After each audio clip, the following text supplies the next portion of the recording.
And we are live.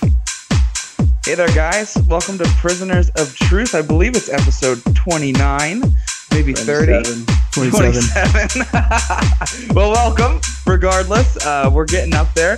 We have a special one for you today. We have Samuel, of course, Tommy, myself, Boondoggle, and we have a gentleman by the name of Derek here. He is a communist, and he is here to give us a bit of a view from the left side of the political hemisphere. We're going to do a little bit of modern American, a little bit of European news, and then we'll get into some ideological discussion. So welcome, Derek. We're happy to have you. Thank you. Yes, welcome. Thank you, guys. Happy to be here. Oh, yeah. And this is really good because usually when we have guests on here, they're usually people that are kind of like-minded with us. And this is probably our first interview where we've talked to somebody who's on the other side of the political aisle. And, for me, I think it's important because even though we might not agree on a lot of things, I think with the polarization we're seeing in today's society, it's important for us to be able to find some common ground on some issues because, it's just like it's getting crazy and we need to get along a little bit better. So thank you for coming on. Thank you for having me. Yeah, of course. Yeah, and to be honest, there should be common ground between people who are coming from a good place in a discussion. It doesn't matter how much you disagree. If you're both, at least if both sides are coming at it with an open mind and open heart, I mean, at some point you're going to agree on something. Maybe the methods differ, but goals should be similar in some respects for sure.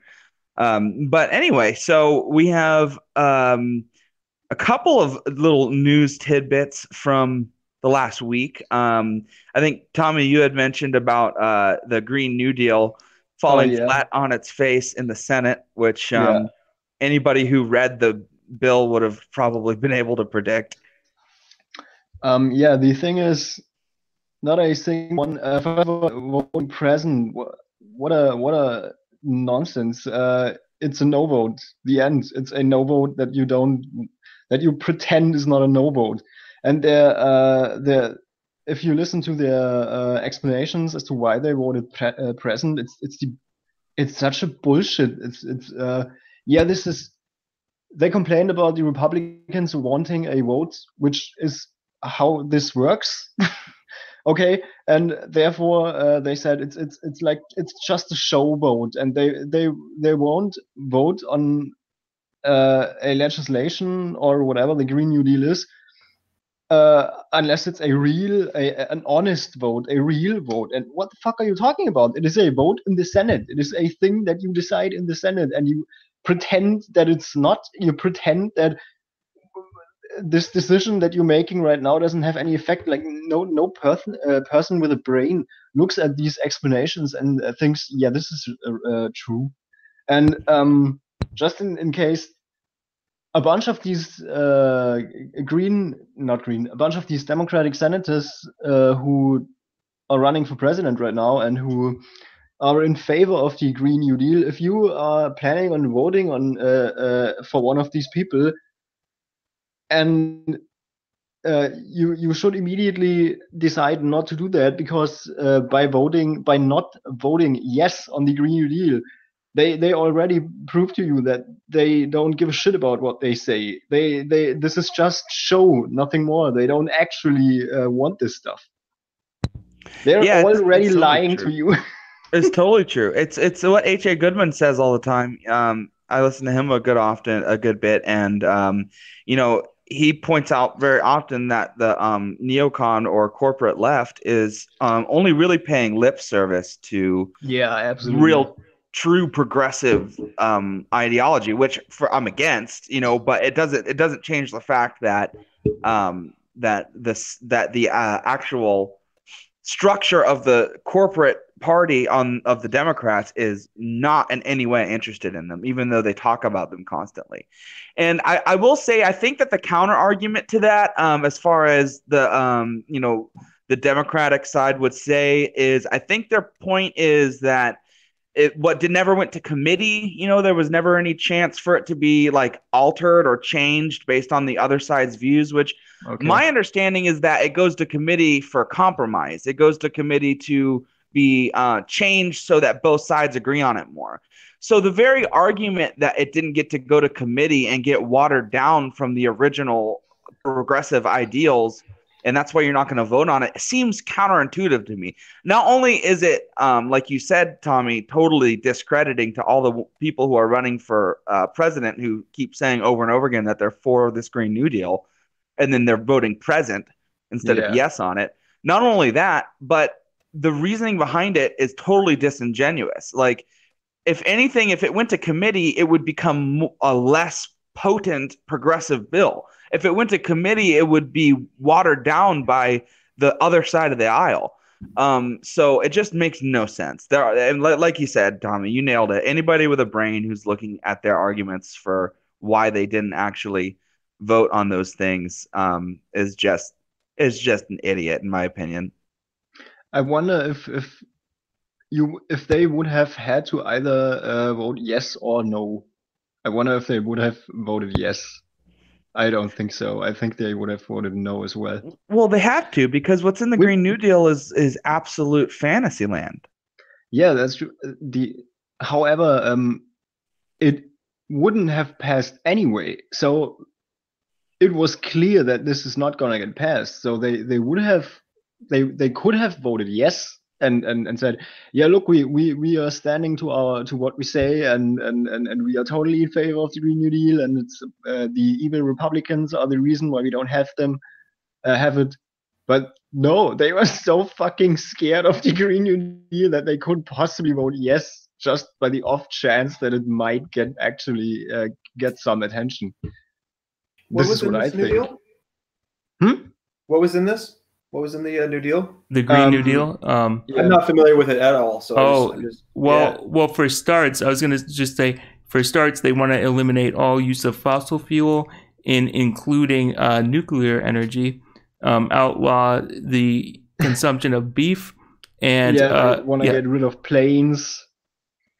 But basically, it's a complete and total overhaul of the infrastructure in order to get exclusively green renewable resources into place in America in the next 12 years. Also, a hot excuse me, sorry. Another notable tidbit is that it calls for every single building in the U.S. to be completely updated and refitted with like green technology and pretty much renovated at every single building in the United States of America. And I think it also calls for the elimination of like commercial air travel. Yeah, exactly. Remove all air travel and replace it with trains, which is impossible. First of all, it's impossible to build that. There's no fucking way that this is possible to build that, even if you have unlimited resources in the next 12 years. They also say that we're going to die in 12 years. Exactly. It's the, what was it called? The global warming apocalypse, which is actually really good, I think. Eliminating air travel is nonsense. How would you get to Hawaii? How would you get to? There are places that you only basically can reach by plane anyway. And on top of that, there was another section in the Green New Deal which had nothing to do with energy at all, which was just progressive nonsense, like gender wage gap, and we want to pay people who are unwilling to work, and equal rights stuff. Fuck. There was actually even like racial identity politics in it, to where I think it talked about, like, it had very vague language about. It had a lot of left-wing identitarianism in it that has nothing whatsoever to do with climate change or energy. Yeah, absolutely. It had nothing to do with anything green at all. Now, was this drafted by the Justice Democrats or pushed by them? I heard that this is actually more or less, but I have no idea if this is true, that this is actually more or less a word-for-word copy from something from the Green Party. But yeah, Ocasio-Cortez introduced this, and she's a Justice Democrat. This is definitely, she didn't write this. No, not a chance. So yeah, it fell, and I mean, it fell flat on its face. Invictus Libertas in the chat says it is essentially a regression to the 12th century. Does that? Where's the chat? Sorry, I muted myself because there was a siren going by. I live in the hood. Anyway. Yeah. So and in a lot of ways it is. In some ways it's just way too pie in the sky for it's just not a reasonable bill. Yeah. It's not something that can be done. Like, even if you agree with the things that are set out in it, it's not a feasible thing for the American government the way it's set up to do. The biggest labor union in the United States is totally against this shit. Everyone is against this. Everyone, from left to right, everyone, because as crazy as some people's political ideologies are, most can see an obvious unrealistic fantasy if it comes across them. I think 57 people voted against it, and the rest voted present. Yeah, not a single person voted yes. There was not a single yes. And to me, it's just the biggest takeaway that I get from it is that the posturing of the Democratic Party is really, really poor going into 2020. I mean, they're setting themselves up for failure in pretty major ways. Now, a little heads up: the Republicans are proposing a bill for the Green New Manhattan Project, the Green Manhattan Project, which is kind of interesting. But I don't know. We don't need to go into all that. But I was going to say the thing that was alarming to me about the Green New Deal is it's just this super radical type of a bill, and it's just I don't know. I think they're saying it would cost upwards of $150 trillion, and you just think about it. It's just, I don't know. It's alarming. You want to have goals to make cleaner energy. That's great, but I mean we can't. I mean that's just too radical for me. Yeah, I mean, the Green New Deal it's a dead topic at this point. Basically, talking about it is basically pointless. Yeah, it's pretty radical for sure, and something tells me maybe not too radical for Derek, but we won't drag him into this because he doesn't know too much about the Green New Deal, and it's not a gotcha moment or anything, but no. For moving on, Jussie Smollett, the Katie Fox, the state attorney in Illinois, dropped all charges against Jussie Smollett in the face of Rahm Emanuel, the crazy leftist mayor, and the police department. So this is definitely something that is interesting to me, just because it's not just left right. It's actually the left and the left going after each other. And also something tells me that this whole thing is not over with Jussie Smollett, and it could potentially lead to some serious uncovering of corruption in Chicago. Well, I was going to say Chris Rock made fun of him recently. Go ahead, Tommy. This is another one of these things where just everyone from left to right is asking, what the fuck are you people doing? He's guilty. This is such my jaw dropped. My literally physically my jaw dropped when I read this. I did not expect this guy to get off without anything. And you have the prosecutors or whatever this was being asked in an interview. If this means that he is innocent, and he said no, he's guilty. He did it. He's not innocent, but we're not going to prosecute him. Because it's disgusting. It's disgusting. It's Chicago politics. It's Chicago politics to the core. And I'm really hoping that this attracts the attention of some people who can clean up some of the corruption going on in that town and in that state, because it's disgusting. the extent to which this goes, this is a guy faking a hate crime. This should be an open and shut case. Not even in the sense of convict him and be done with it. But why does this get the media attention, the resources that get put into this shit? The FBI is investigating what was it, corruption at the special prosecutor's office. The Department of Justice is investigating now. The American president is tweeting about it. This is a dude who did a little shit thingy. Why is this so fucking big? It's a flashpoint. It's a flashpoint because it's got everybody riled up, and the to be honest with you, it's politically smart for the right and for Donald Trump to keep this in the forefront because it's just more posturing from the left that has blown up in their face. Well, do you guys notice that the charges were dropped right after the Mueller report stuff happened?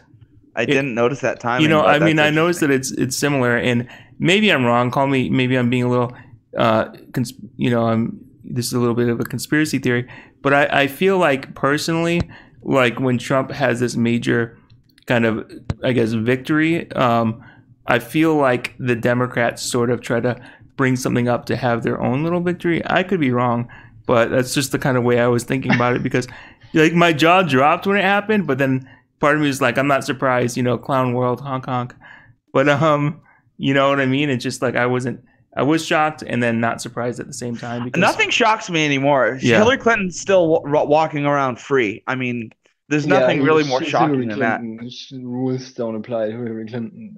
It's sad. So what? So exactly. So I've been living with that for years and years.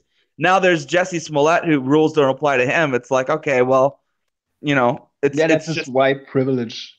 Yeah, just that half Jewish, half black privilege. But even SNL made fun of him. Thank God. It's probably actually funny. Yeah, okay, it's all right.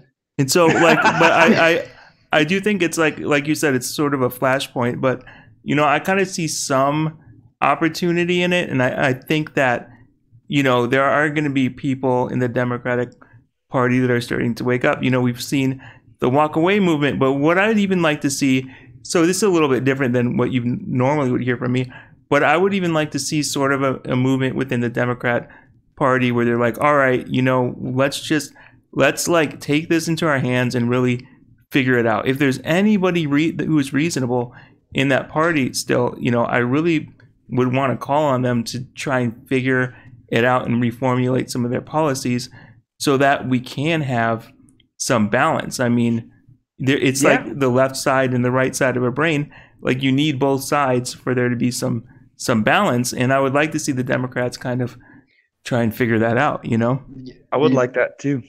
The problem with that is that you have, then you would have a third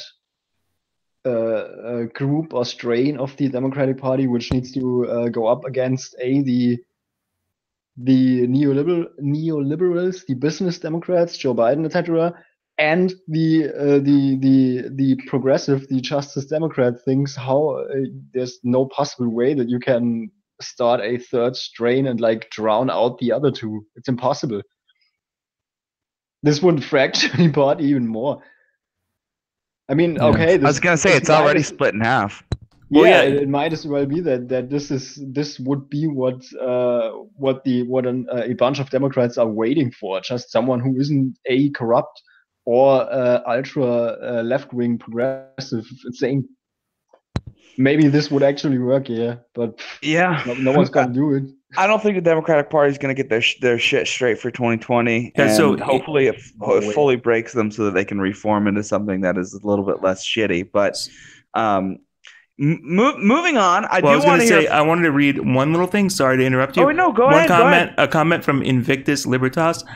He said that will never happen because that would mean the leftist Democrats move back towards the centrist position. I don't know.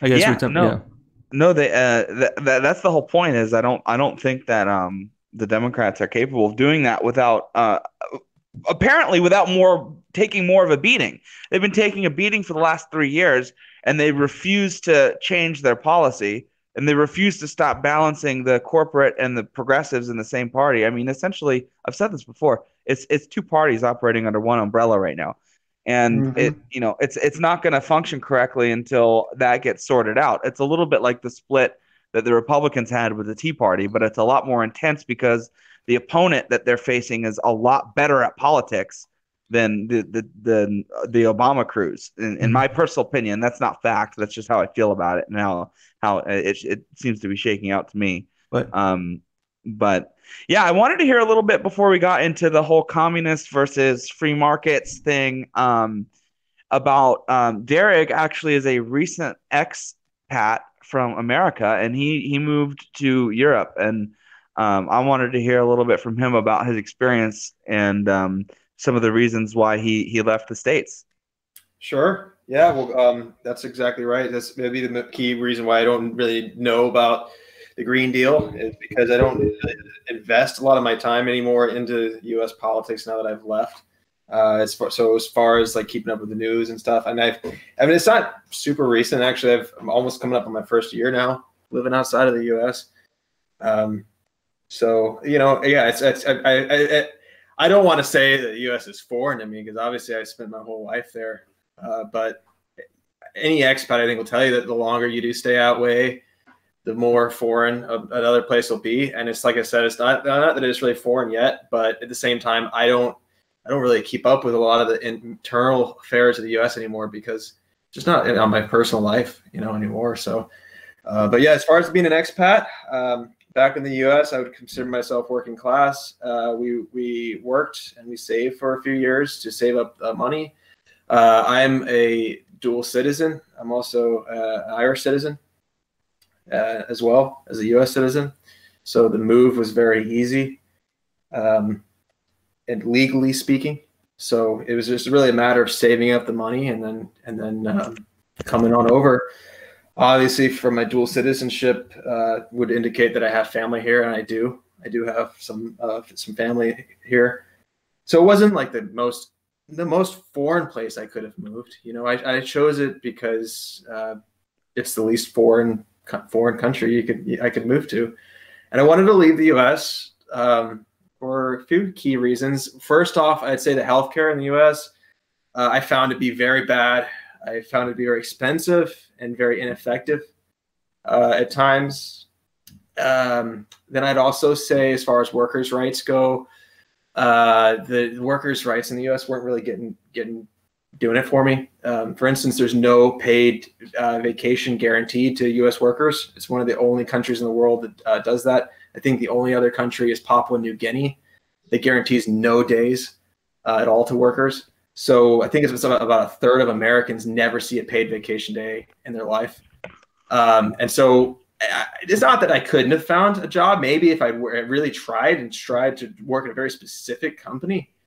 But at the end of the day, like I've been working for years at companies that didn't offer that to me. And so I decided, well, that's something that here in Ireland, you get 28 days guaranteed and a few public holidays if you're in the right industry as well. And then on top of that, employers will offer extra days, as kind of an incentive thing. But at baseline, it doesn't matter if you're working at fast food or whatever, you're a full-time worker, you're going to get 28 days a year paid vacation. So that was another big bonus. And then on top of that, I'd say college tuition in the U.S. is exorbitant. I would not college educated. So I wanted to go back to school, and school here, even though, now here's the thing, is interestingly enough, since I'm an Irish citizen, I could have gone to some EU countries like, for instance, Tommy's Germany or Slovenia, are two of the ones I know of, but there's other ones as well, that if you're an EU citizen, you'll just right away be able to go to school for free. But interestingly enough, coming back to Ireland, they require you to live here for 3 years before you qualify for the tuition schemes and stuff. But that's okay, because I'm still going back to school now. I don't have to wait necessarily for those tuition schemes to kick in. So I'm still paying more money than I would normally, but it's still cheaper even what I'm paying now than it would have been in the U.S. Like, for instance, my tuition, it's pay as you go scheme. So like I was granted like they took a look at my income and then just gave me a pay as I go thing. So like by the time I finish each class, I've paid monthly, which is probably the same as the student loan. I pay monthly, and so by the time I finish the class, it's paid for. So I'm not coming out of debt. But once I do kick in the schemes, the prices go way down. So that would be the other key reason there that I wanted to move. And then on top of that, just wanted to remove myself from U.S. politics, because I personally I don't feel like there's a lot of choice in U.S. politics. I was very politically active in the United States under a couple different ideologies. I wasn't always a Marxist-Leninist, but I do have a lot of internal experience with U.S. politics, and it's very corrupt. I think it's a very corrupt system. The two parties, I'm not very big fan of the two parties at all, and I wanted to move, just remove myself. It had more to do with what I was leaving really than what I was coming to, because I'm gonna be real, like where I live now, it's not a paradise. It's not some perfect place. There's flaws, there's pros and cons to everywhere. But I think that ultimately I really was just motivated to leave the US. If you have any more questions, let me know. No, that's a really good summary there, man. And that's what I had heard. That's nothing new for me. But I wanted everybody to hear that, and because I think it sets a little bit of a really good tone for the ensuing discussion about kind of the role of government. But I think one of the points you made, which is really important, and I think kind of highlights what I personally would like people to take out of this conversation, which is like it is pros and cons and of everywhere, and you did what was right for you, and you're happy for it. And I think that that's an important concept. It's something that there's not a perfect place to be, but if you feel like you want to be somewhere else, or if you feel like somewhere else would be better for you, go for it. You know what I mean? There's no reason to trap yourself in one spot. So yeah.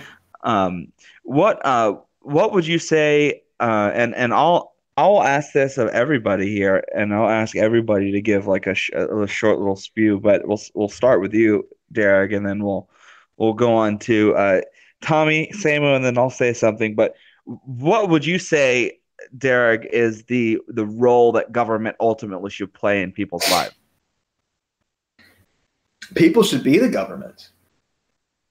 I mean, that's first and foremost. I think the government should be looking out for the interest of the working class. It should be looking out for the interest of the majority of the people, and it should ultimately should be the strong arm of the proletariat, really. Well, okay, so I appreciate those goals, but more specifically, I mean, what do you think that what do you think that means? I mean, how in your mind, without taking it too far, just if you can, how in your mind does a government fulfill that role? Well, I would say, in the just quick example, if anyone wanted to look up an example, I'd say Cuba, is probably a really good, has a really good handle on their government. And I'd say that would be probably the best real life implementation of my ideology today in 2019. But how does the government stand up for workers' rights? And I'm not asking this. Right. I'm asking because, So for example, in the U.S., what you have is what Karl Marx would call the dictatorship of the bourgeoisie, because in the end of the day, you look at the politicians of the U.S., the mostly wealthy people. You look at the donations going into campaigns, they're wealthy people. At the end of the day, when you look at the representatives of the U.S. government, it's predominantly enforcing the interests of wealthy individuals, wealthy business interests, private interests, and that's kind of why you see some things. Even sometimes when the majority of the people maybe want something passed, you can look at the polls, sky high public support, and you look at the representatives in various different states, and those representatives are opposed to it.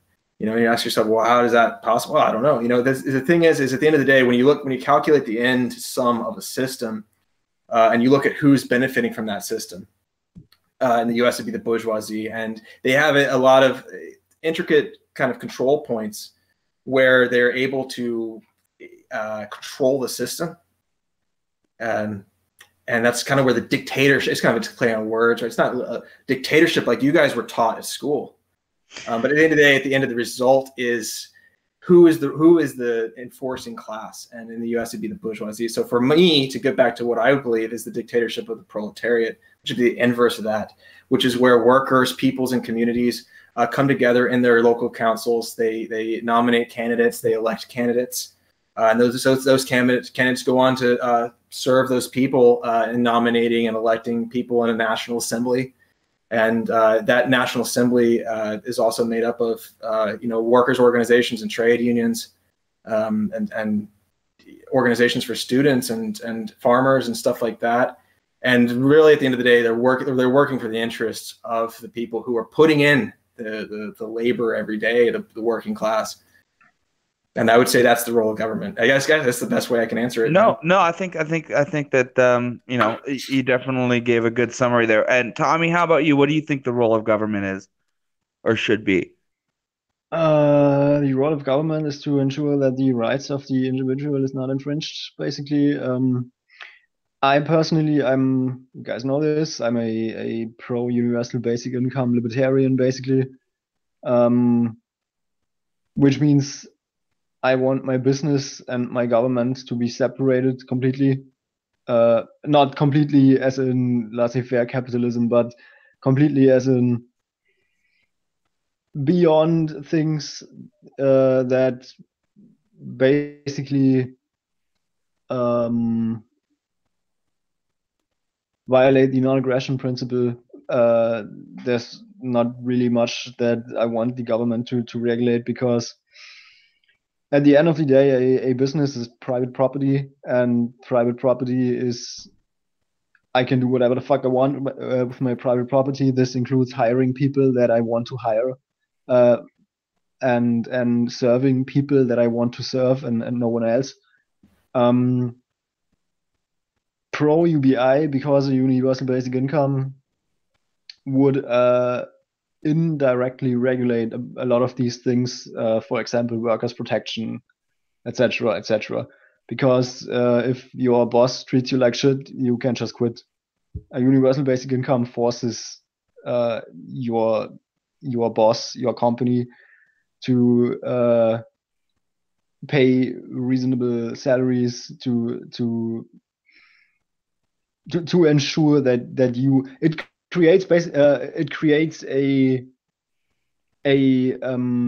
free market as far as work and employment is concerned, that is basically where the employee is the not the boss, but where the employee is not forced to work for shit conditions.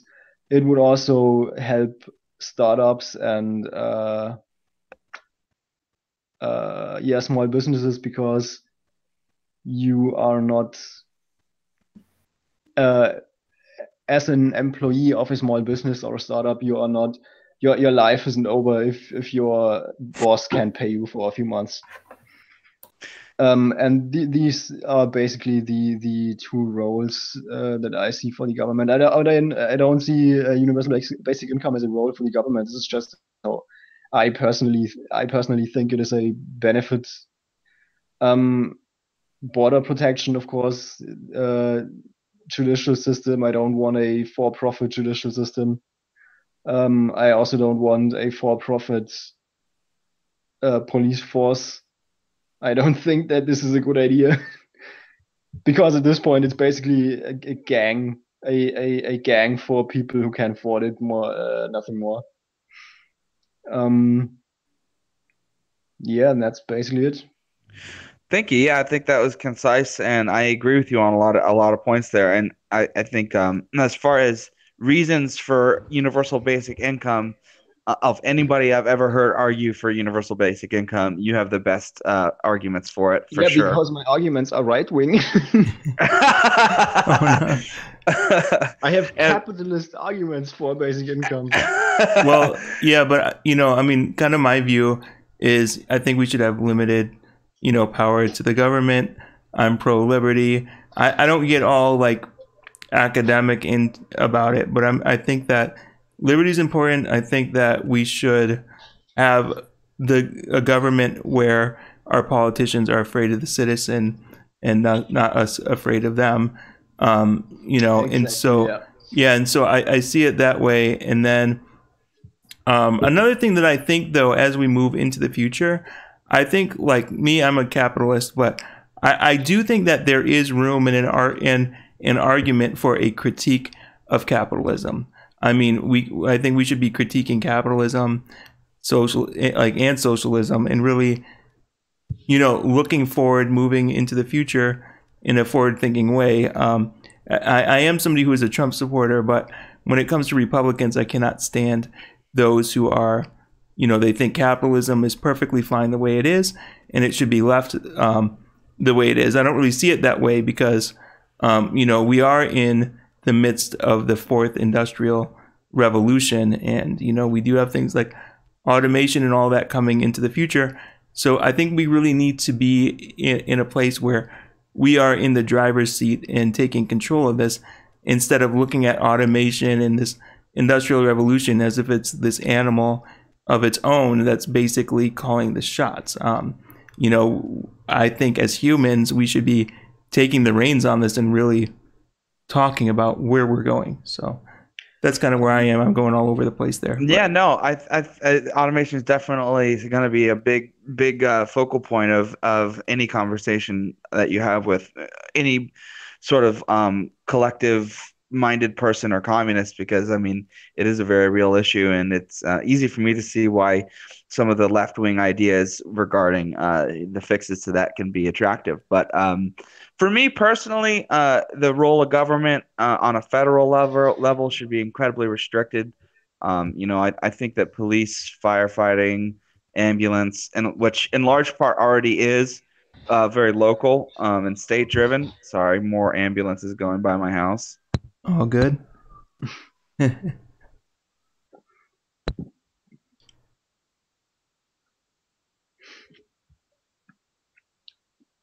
Oh, good. We don't mind waiting. The sirens. Yeah. Okay. Sorry. I'm sorry. I started again, but I still had myself muted. I'm sorry. I was talking into a muted mic. No, I think that federal governments should be restricted to a few very specific roles. I mean, running a military, governing interstate commerce, and controlling monopolies and trusts. And I think that unfortunately, people like to, critique capitalism based on the American current structure, which, in my opinion, is not really a correct. Yeah, it's not really a correct critique of capitalism. Special interest groups. Exactly, because it's not actually controlling the aspects that come out of capitalism that stop free markets from being free. It's not actually stopping monopolies. It's not stopping abusive. It's not stopping abusive trusts. It's not stopping price fixing. It's not actually stopping any of that. Anyway, so I do think that a federal government should be responsible for that. And our federal government in the past has busted up big banks and big trusts and big companies. But outside of that, I think it should be very hands off. I see myself as a minarchist, somebody who believes that government should be on a local level the strongest, on the state level slightly less strong, and then on the federal level the weakest. So I think that Derek and I in a lot of ways we have the same views as far as who we want in charge. I think that he and I would both say that we like I heard you saying, like, the community really should be in charge of what's going on in the community. And I agree with that. I don't see it as the responsibility of that community of rulers to or people in charge to impose upon what I would consider the productive, the capitalist class, the productive class. I don't see the owners as the bad guy. I don't see the people on top as the bad guy. Where, as I understand, that's pretty much your take on things, right, Derek? Yeah, so just got back. I'm sorry. Okay. Just like the way just like I sent Boondoggle a little message there. But I did catch the end of that about talking about the bosses being the bad guy. Yeah, well, and I was also saying that essentially you and I have a similarity in that you and I both think that local communities should be the strongest. Right. I think that those communities should be the strongest in a different way. Maybe I don't think that they should be punishing the capitalist class or the owning class. I don't blame the people who are running the factories or the shops. Right. I don't see them as the people who need to be gone after. But I think that the local people and the municipalities of the world should, in all honesty, should have the most power. Well, sure, yeah. I would say that's probably we would agree on that little bit of it, yeah. And you come talk about the boss being the bad guy. I think it really comes down to the scale of the boss and the role of the boss. Because if you look at Cuba, there is some small businesses and there are some small shops and stuff, and I think there's some merit to that. I think there's some stuff that can be added to society through small businesses and stuff, but the same time, and I don't think you'd expect a communist to be saying that, but that's the in reality of 2019 as we live in. But I'd say, yeah, as far as we would disagree on the wealthy 1% of the world's being not bad guys. I would say they're bad guys. But I don't think you can call somebody a bad guy just because they have a bunch of money. I think that there are probably people who are bad who have a lot of money, but I don't think the fact that somebody has a lot of money and is involved with major manufacturing or major production, that I don't think that necessarily means that person's bad. I will say that the banking cartels and the banking systems of the world are obviously corrupt, and that to me is not necessarily a dig at capitalism. That's more of a dig at the disgusting nature of central banking, which is worldwide at this point. Yeah, this is the marriage of capitalism and politics, which is bad, very, very, very bad.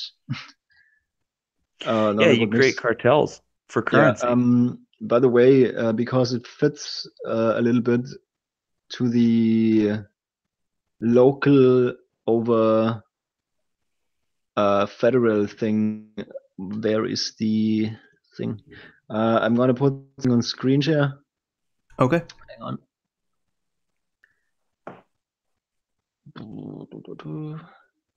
The European Parliament. Hold on real quick. Let me. Reform Article 11 and Article 13. It went through. So Germany has 2 years now to basically decide for themselves how they want to handle this. But we have to because the European Union says so. And the thing is,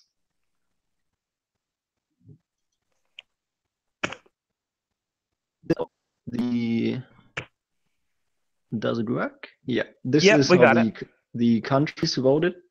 And as you can see, Germany, lower third, voted 57 something percent against it.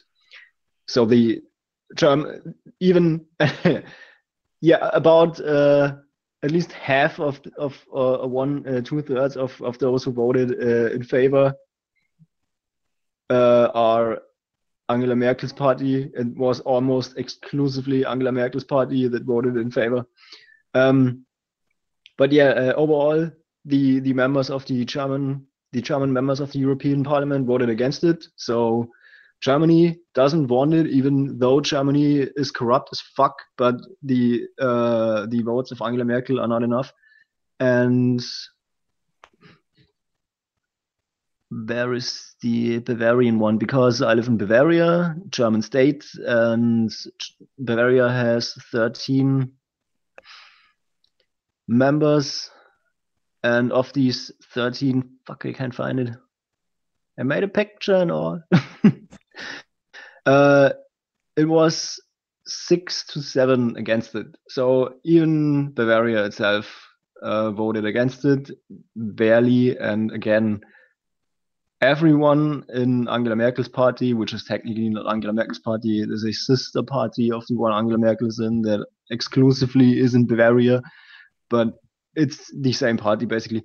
Again, these people voted for it, and one other guy from another party who was formerly AfD, I think, and everyone else voted against it. The left, the Greens, the Social Democrats, and the ÖDP, which is an eco party thing again. So yeah, if it was if Bavaria was a country, we wouldn't have this now. If Germany was a country, we wouldn't have this now.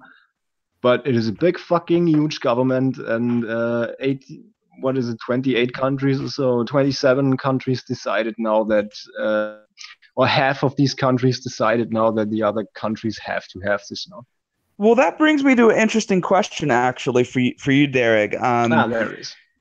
Do you see the actions of the European Union as, because I see the European Union and I see communism. I see big giant global governments. I see central federal powers telling people how to operate. Is that what you see? I mean, not at all. And I think that's one of the things that maybe gets lost in the left-right spectrum. Because I'm not trying to be disrespectful at all, because it happens on the left as well. But I think that when I hear right-wing people speaking about the left or different groups on the left and stuff, a lot of times they do have it wrong. And like I said, I do think that people on the left sometimes get it wrong about the right. And if there's something about that art of Sun Tzu, you should understand, your opponent and yourself, kind of thing, that I think a lot of people miss. And so as far as Marxism and the European Union goes, I'll tell you, one of the most anti-EU parties here is the Marxist Party, which would be it's a Trotskyist party, really. But at the end of the day, it is be a very left-wing Marxist kind of party, people before profit. And I'm not here on this program speaking on behalf of them, but I just want to make that clear to any listeners. I'm just pointing this out. But the EU is a capitalist institution. It's an imperialist institution. That is true, yeah. It is an institution that isn't really working to serve the working class of Europe. Now, within Ireland, there's complications there as to why sometimes well, obviously with the Irish border and stuff, Brexit, for instance, agitates that. There's a difference, I feel like, between a left-wing Brexit and right-wing Brexit, right? And I think one of the things is the right-wing Brexit, the way it's going about and the way that things are as stands, pragmatically speaking, they agitate more problems than they're really solving for anybody, So you'll still see the left-wing anti-EU parties arguing against a Tory Brexit or a conservative Brexit. And you'll also see them arguing against any sort of hard border here in this country. Now going back, I'm glad you brought me up in that discussion, because when Tommy was talking about which parties in Germany voted for and against Article 13 in Ireland, if you don't have it up anymore, but back when you had it up, you might have seen Ireland was also mostly against it. And then with maybe a third of it, it looked like was green for yes. That party is mostly the Fine Gael, and Fine Gael it would be the more right wing party in Ireland. So,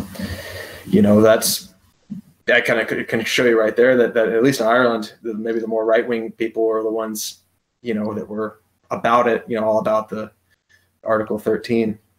So when you see the EU act in the manner of like superseding nations and acting in a supranational way. Do you kind of equate that more with like right wing as opposed, because I see that and I relate that kind of stuff with like old school hardcore communism, like, you know, straight up Stalinist level control over things. Do you see that as more as like almost like fascism or like right wing control? You know, the left wing, right wing kind of labels doesn't. I don't think it'd be really right to say one or the other. I mean, it's capitalist. Let's be real. The EU exists to make people money. It exists to profit a lot of people, and most of those people aren't always the workers. Sometimes they are. Sometimes there is some nice overlap, and sometimes it works out. You know, for instance, if your government, like for instance, let's say you've got Tories or Conservatives in the UK who want to be more right wing than the EU, then maybe you might be in an instant case where like, okay, we're leaving the EU to be more right wing. We're leaving the EU to be more capitalist or something, you know. But then you could also change the argument where a country could leave on left wing terms as well. At the end of the day, I've heard it put best, right? Right now, what you're seeing in Europe is you're seeing a rivalry between French capitalists, German capitalists, and British capitalists, and smaller, weaker nations kind of caught in the mix of that. And that's really all you're looking at right now with the EU. I mean, it's capitalism through and through, whether it's this or that.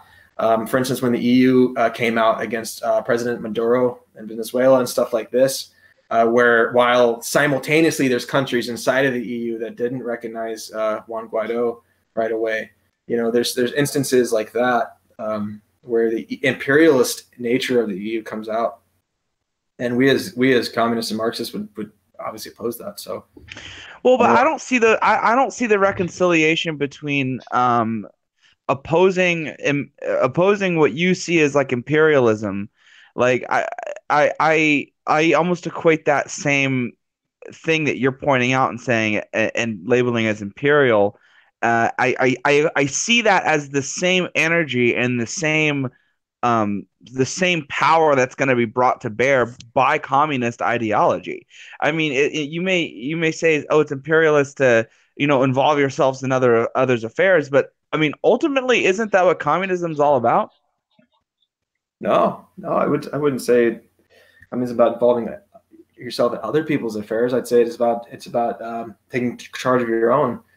You know, I mean, so we try to bring up sovereignty arguments and these types of things. Like I wouldn't really recommend trying to peg these things as left or right, because sovereignty can mean different things in different circumstances. You know, and I think it really depends on who's in control, who wants sovereignty and stuff. At the end of the day, though, I think that the countries should. I'd probably be more the pro-sovereignty camp. Obviously, you know, for instance, here in Ireland has suffered a long history of countries violating its sovereignty and so on. So I think that, you know, yeah, I mean, it's sovereignty. Really, that's really the root argument. I feel like what you're talking about. Now, the thing is like you could say, well, is the U.S. government, is the federal government communist? No, it's not. Obviously, it's a capitalist country, right? And I think in the same sense, you could say EU is capitalist. It's an organization that violates sovereignty in some ways of countries within it who have agreed to take part in that and share capitalist, share their capitalism essentially. Yeah, the problem with that is the European Union is not a meritocracy. The European Union is not something that grew out of a free market. These were people that said, we make this artificial big construct now, and now we are in charge, and you have to be our bitch now, basically.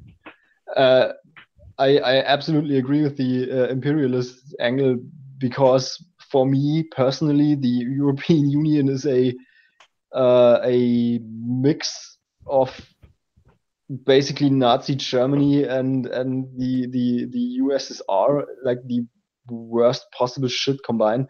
They openly basically want world domination. They talk about it was this guy Verhofstadt or whatever his name is. I think he's a Belgian politician who openly asked like for America to intervene in what was it? Hungary, because they don't, which is in the European Union, because they had a democratic election and the guy who was elected, Viktor Orban, they don't like this guy because he's a nationalist. So what do you do if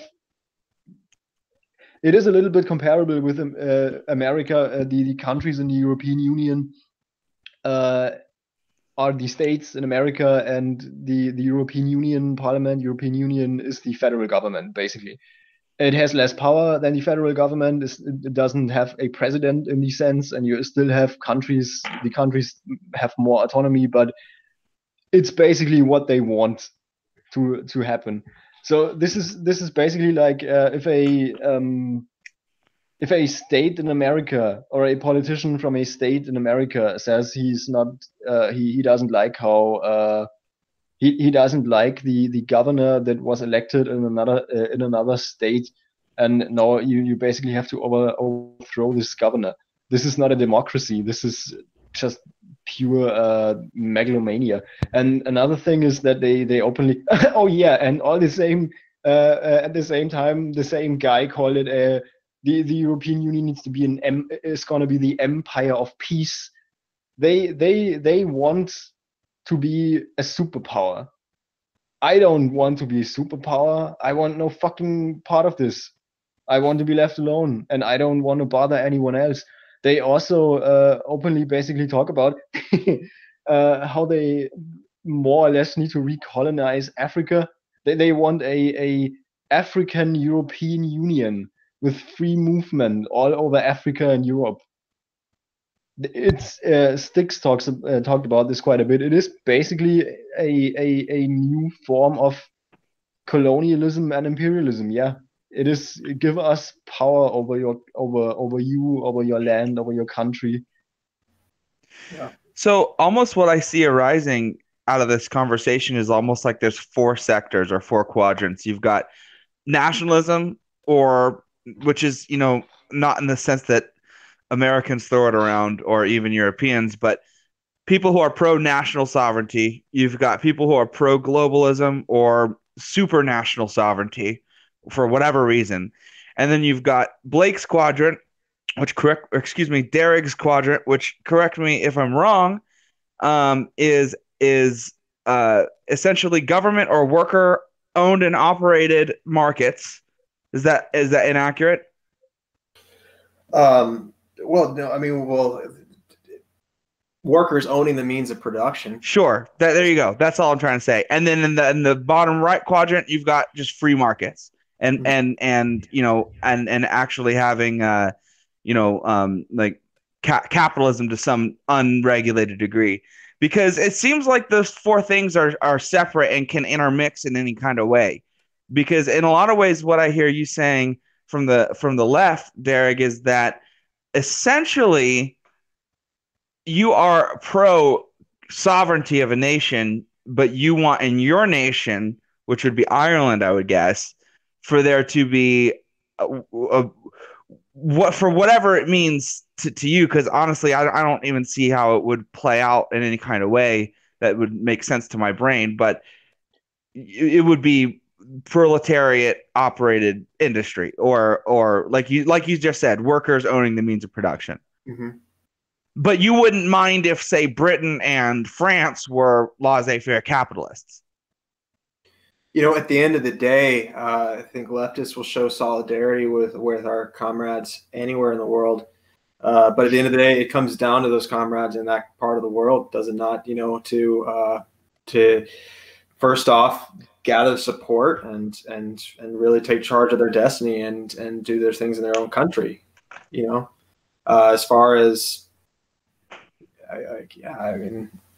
as far as like if sending aid or supplies to something like you have solidarity with, at the end of the day, there has to be someone at the other end of that to actually take that up and carry that forward in their own country. I'm not a big fan of going into another country and me or anyone associated with me or my country or anything, going in there and running their shit. Like, that wouldn't make sense.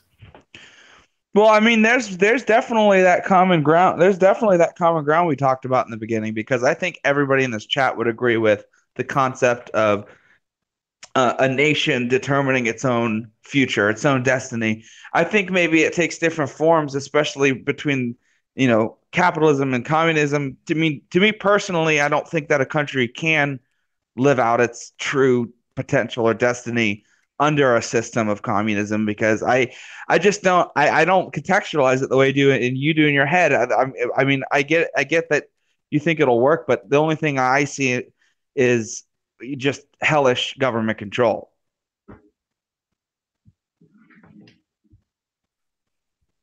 Well, I mean, did you want me to answer that or no? It was more just a statement. I mean, there's not really a question there. It was more just a statement of how I feel about it. I mean, I get it really does just boil down to a difference in the way that we see things, to be honest. I mean, we've actually had this discussion for probably the last 4 years. Mm-hmm. Well, that's the thing about the EU, I'd say, is that referencing the USSR and all this stuff. Look, at the end of the day, the EU is not working to hand the means of production to the working class. It's not really working for workers' rights. I would say it's not working for the workers' interests. And I'd say that it's not trying to advance socialism in any other way of the word. And that just real quickly, I just real touch up on this. I hear this a lot. Americans, I am an American, obviously, but American politics, they don't understand what a word socialist means overall. They just misuse that left and right. So I think that's pretty common too. They say socialist as in like social spending, or like even like social programs, and not as like social control of the means of production. Right. And sorry, go ahead, Tommy. Yeah, they use it, for example, for social democracies. As soon as, basically everything that has the word social in it is automatically socialism. Every bit of social spending is automatically socialism, which is not true. That's not what socialism means. Exactly. But they also use the word liberal wrong, so... Yeah.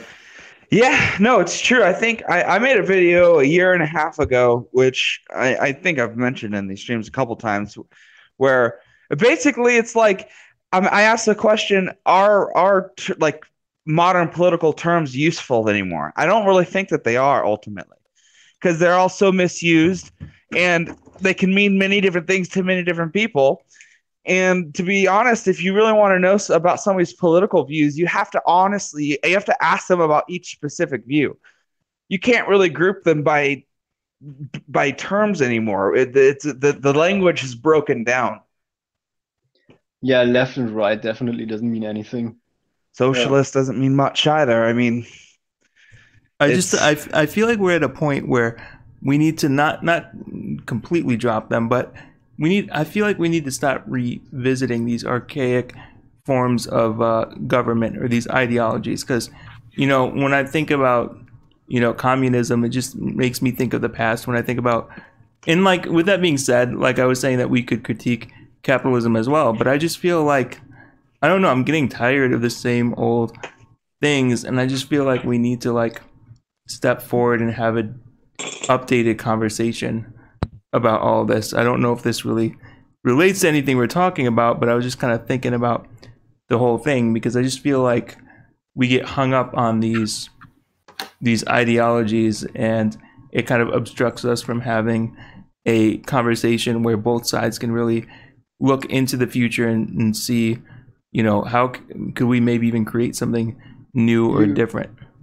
Yeah, you definitely, everyone has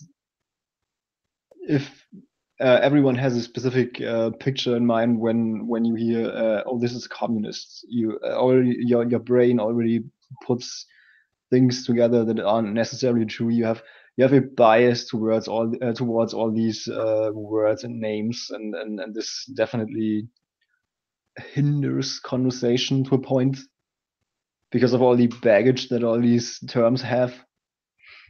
Yeah. I would say the best thing that America should do is they should start stop using the word socialism and they're in the context that they're using it. And I would like I actually grew up in a right-wing family in the US, and it was always parodied to me all the time, like Obama or Clinton or any of these people are they're communists. Thanks, Obama. Right? Yeah, they're socialists, they're communists. Yeah. It's all socialism is USSR. Joseph Stalin is Obama. And look, when you're an actual Marxist, Leninist, those people couldn't be further away. I feel like sometimes. Not to mention, like you said, Tommy, these are the people who are calling themselves socialists. It's not even the people labeling them. It's not even people mislabeling them. It's people mislabeling themselves, which is really crazy. Yeah. Like for instance, Bernie Sanders or Alexander Ocasio-Cortez and these people, they're not socialists, and they're labeling themselves socialists. They are social democrats. I'd say Ocasio-Cortez kind of, if she would have her way, if she would be a dictator, this would be socialism. Do you think she's like they act like she's like Vita Perón, like she even tries to make herself look like that. She was like a communist kind of. By the way, because I just remember that she called for higher salaries for Congress members. Oh yeah, I do remember that. She's in parliament for like 3 months now, and she already wants to raise her own salary. I actually caught a lot of shit for making fun of that on Facebook about how she was complaining about not being able to pay rent, and somebody's like, "Oh, so you're making fun of poor people now?" And like, this person knows me. They know I don't have a ton of money. So I was like, I'm the last person in the world who would do that. And I was like, she went to Boston University, for God's sake. Like, yeah, and how she's, poor is you know she? what I mean? And and she works for the government. She's in Congress.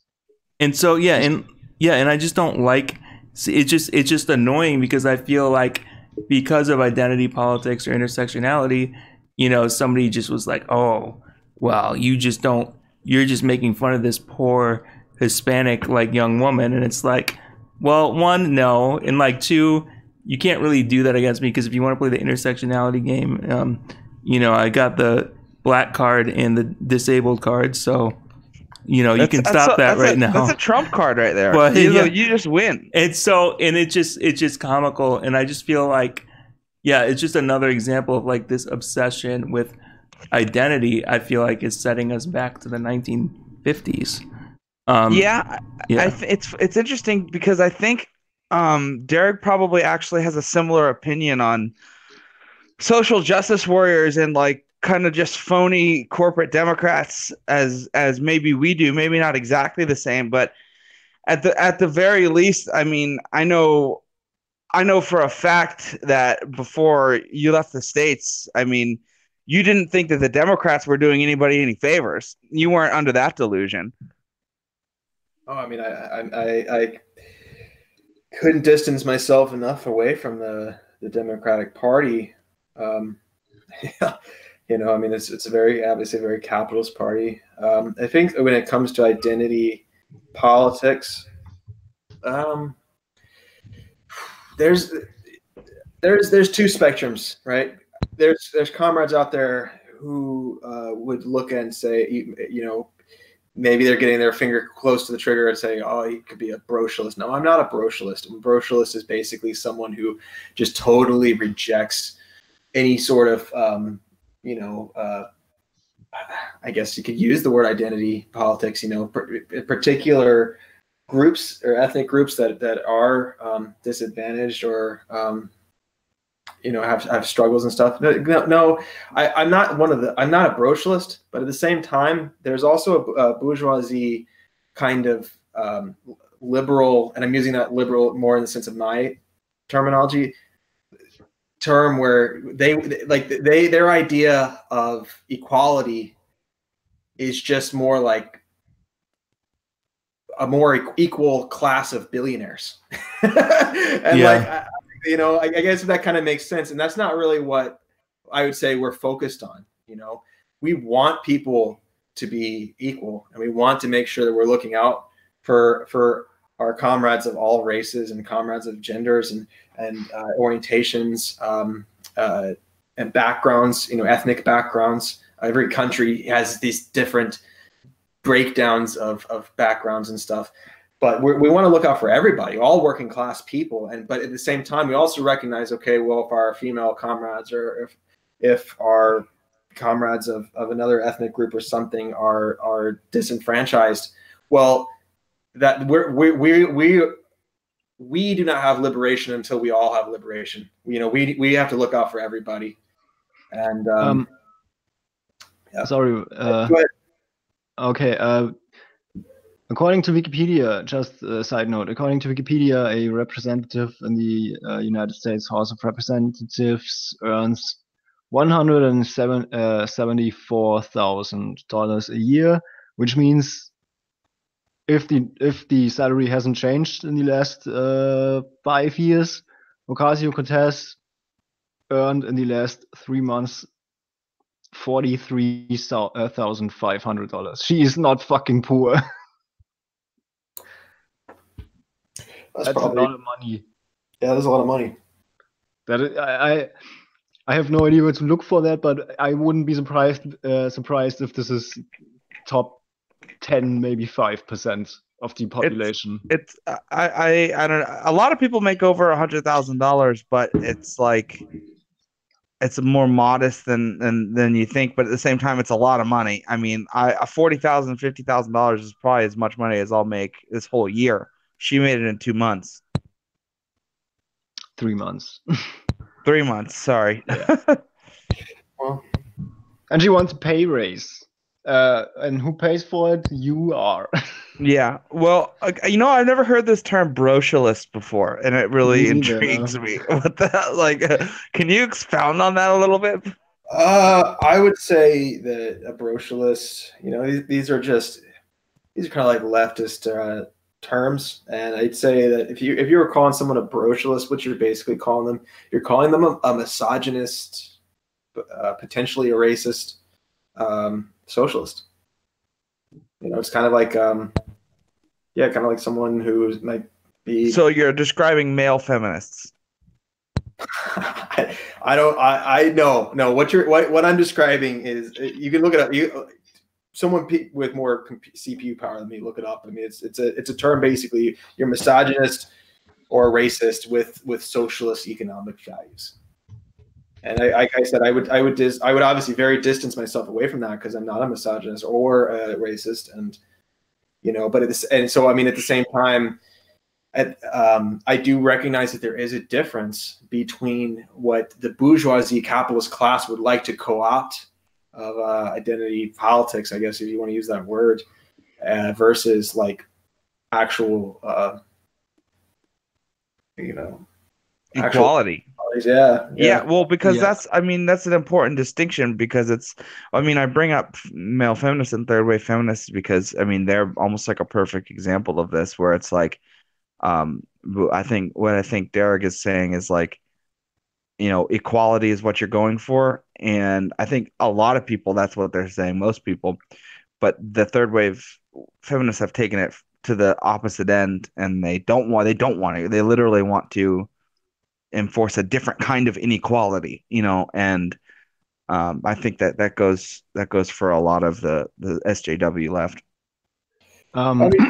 If you look at Cuba, right? Cuba's number 3 in the world for the most gender equal, I guess if you use the word gender equal, legislature, in the sense that there's more women elected to the National Assembly of Cuba than there are, all the other countries, I guess, -2. And so we obviously, I think that my system, we believe in our system, and I think that we believe in empowering everyone, But I guess there's a difference, I think, of the way that maybe a Democrat, like a capitalist Democrat, would go about these types of things, and like a socialist would, or a Marxist-Leninist at least. Really quick, a brocialist, according to Wiktionary, is a male socialist or progressive who downplays women's issues or displays a macho attitude. So it's basically a reverse male feminist. Oh, okay. It's like the polar opposite. So like for me, I think like I think there is a good a point that you guys are bringing up, because for me, like when I've been seeing the debates that were going on, from 2015 on, I was increasingly getting annoyed with the white upper middle class leftists that I know, who were just constantly lecturing me. And I mean, you think about I'm going to go back to the intersectionality thing. To me, it was like inherently racist when you're looking at their own principles. I remember this friend of mine, this white upper middle class friend, just sort of, I felt like he was talking to me like I was a child, saying like, this is the way we do things. We need to stand up against every phobia and this and that. And, this individual and their friends, they're really into the, the whole non-binary type thing where they're doing this gender bend kind of stuff. And to me, I felt like it was disingenuous, because you think about people who are trans and the issues that they deal with going through surgeries and all that. And I was seeing these people kind of like doing this gender bend stuff so that they could identify like in the trans community and add all these things. And to me, it was just like a bunch of rich, spoiled kids kind of playing dress up so that they can get their attention points and all that.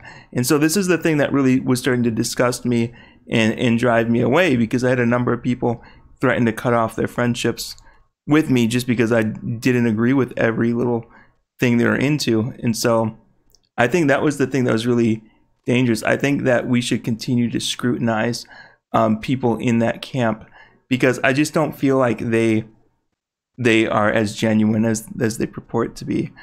I don't know if I'm kind of making a blanket statement here, but I mean, these are the things I was thinking about. Yeah.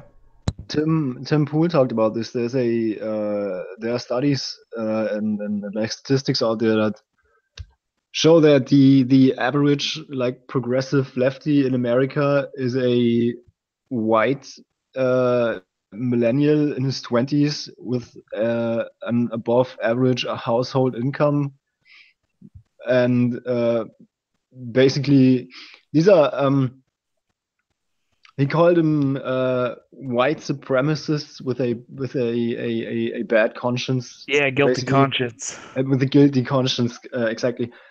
They are definitely mostly rich white kids who just are growing up in a generation where they don't actually have anything to fight against. So they want to. They see themselves as the typical white savior. They want to see themselves as basically a member of some resistance group in the World War II, which they aren't. No, and they complain about privilege so much, and the only privilege that really exists that I can see is like the privilege of having money. Like it has nothing to do with your color or your creed. At least at this point in time, I'm perfectly willing to admit that it mattered a lot in the past. But here and now, it pretty much just matters how much money you have. Yeah, not caste, but class. Yeah, basically class. Class privilege outweighs everything else. I want to read a comment that our friend Jeff Tidwell made. He said, "Studies have shown that woke whites simplify their language for blacks." Pretty racist, in my opinion, he says. Yeah. Republicans and conservatives don't. Conservatives talk with everyone the same. But if you tell a white lefty, a woke white lefty, that they are talking to a black person, they dumb their language down.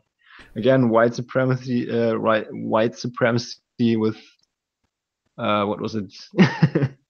With a guilty conscience. And you can see it. Exactly. You can see it in almost all of their policy arguments too, if you really dissect them far enough. Like the whole concept of voter ID suppressing minority voters. It's like, how stupid do you think minorities are?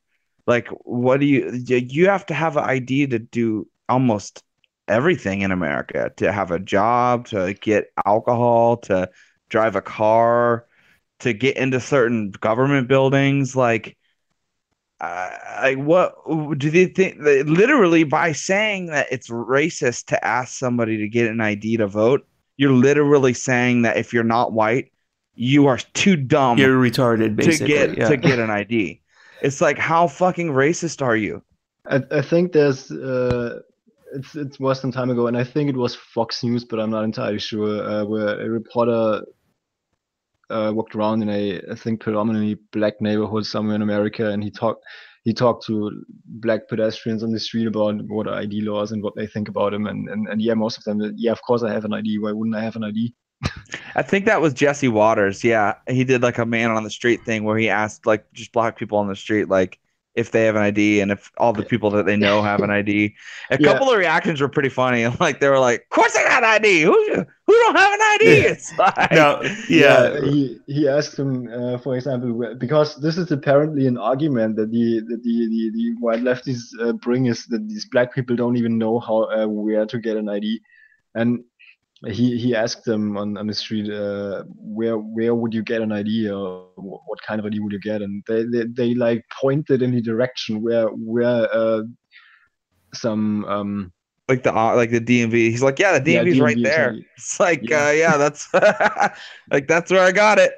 It's pretty easy. Now, I wanted to ask Derek a quick question. Now, did you ever see any of these trends with these upper middle class like woke whites? Like, did you see any of this in America? And I want to know like what your thoughts are about that.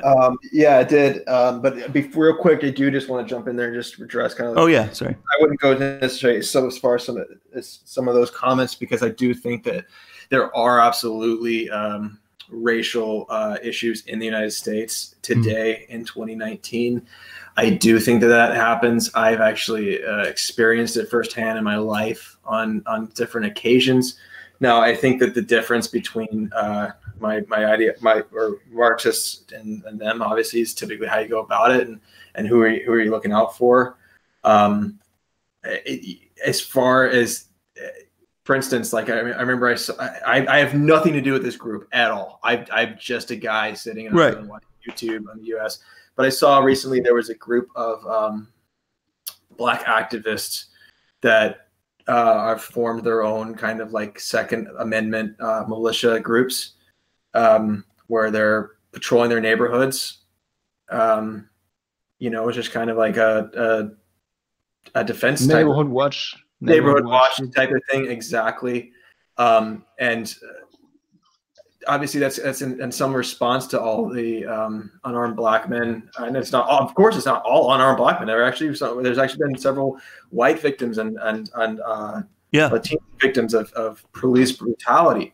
But this idea of these black men, patrolling their communities, arming themselves, in a neighborhood kind of community watch, that's something like from a distance I could show solidarity with. Hell yeah, I obviously not going out there to kill cops. But I mean, at the same time, like the whole idea of an armed working class, like, like to me, that's more along the lines of working within your community from a grassroots level to solve some of these problems. And by no means am I advocating violence, because I don't think this group was either. I'm not affiliated with them. I don't know who they are. I don't really know who they are, but I'm just going off what was shown to me. But I thought that was a really good outlook. And I think that's where a lot of these problems, they need to take action from the grassroots level. It's not on Twitter. It's not on these different social media sites. It's about reaching out, working with your comrades locally, with people, and really raising issues when they happen to the people who are responsible immediately. When for instance, if there's a racist action or racist judge ruling or racist court or something like that, or police officer who fucking just murdered somebody, he's getting off the hook, right? Then organize and act locally against that police department and protest and demand, and raise awareness to that kind of issue. And, I think those are things that are very important. But okay, anyway, I'm sorry, I went off on a tangent there, but just going back to your question, do I encounter a upper middle class white people that kind of spoke down. Yeah, absolutely. I think it happens all the time. I think there are. I mean, but at the same time, what is left? Because see, in America, you're using the words left to describe these capitalist Democrats who in other countries wouldn't be left. When I'm talking about left, I'm kind of, I guess I'm probably thinking about some people in my circle of friends. Yeah. I'm thinking about like people who went, they had one view and they went off to university and they radically were looking at things different. So the people I'm talking about are, this friend of mine and other friends of his, they were in support, in 2015 when we had that thing happen where those cops in Dallas got killed. Well, this friend of mine and his friends were kind of celebrating this, saying, well, this is no different than the colonialists rising up against the British. And this is a good thing. And so I'm not going to say it's all people on the left or whatever, but I do think there's this group of people who are going to, our crappy universities here getting basically radicalized by, psychopaths or sociopaths. I guess those are the people I'm kind of talking about. So yeah, it wouldn't be fair to say that it's everybody, but I would say the stereotypical millennial, quote unquote, left. Right. Yeah, I think that I just see it a lot with upper middle class and wealthy Democrats that they're using the struggles of people they don't give a shit about to try and maintain their power and maintain their control. And I think it might also be some sort of this internalized guilt, and they're trying to cope with it in this very strange way that's detached from reality. That's what I kind of think. But anyway, go ahead, Tom. It's hard to generalize that, I think. Yeah. Everyone, because everyone's going to be different on what their guilt is or this or that. Uh-huh. I would say this. I do remember going way back, and I was about maybe 19 or so years ago.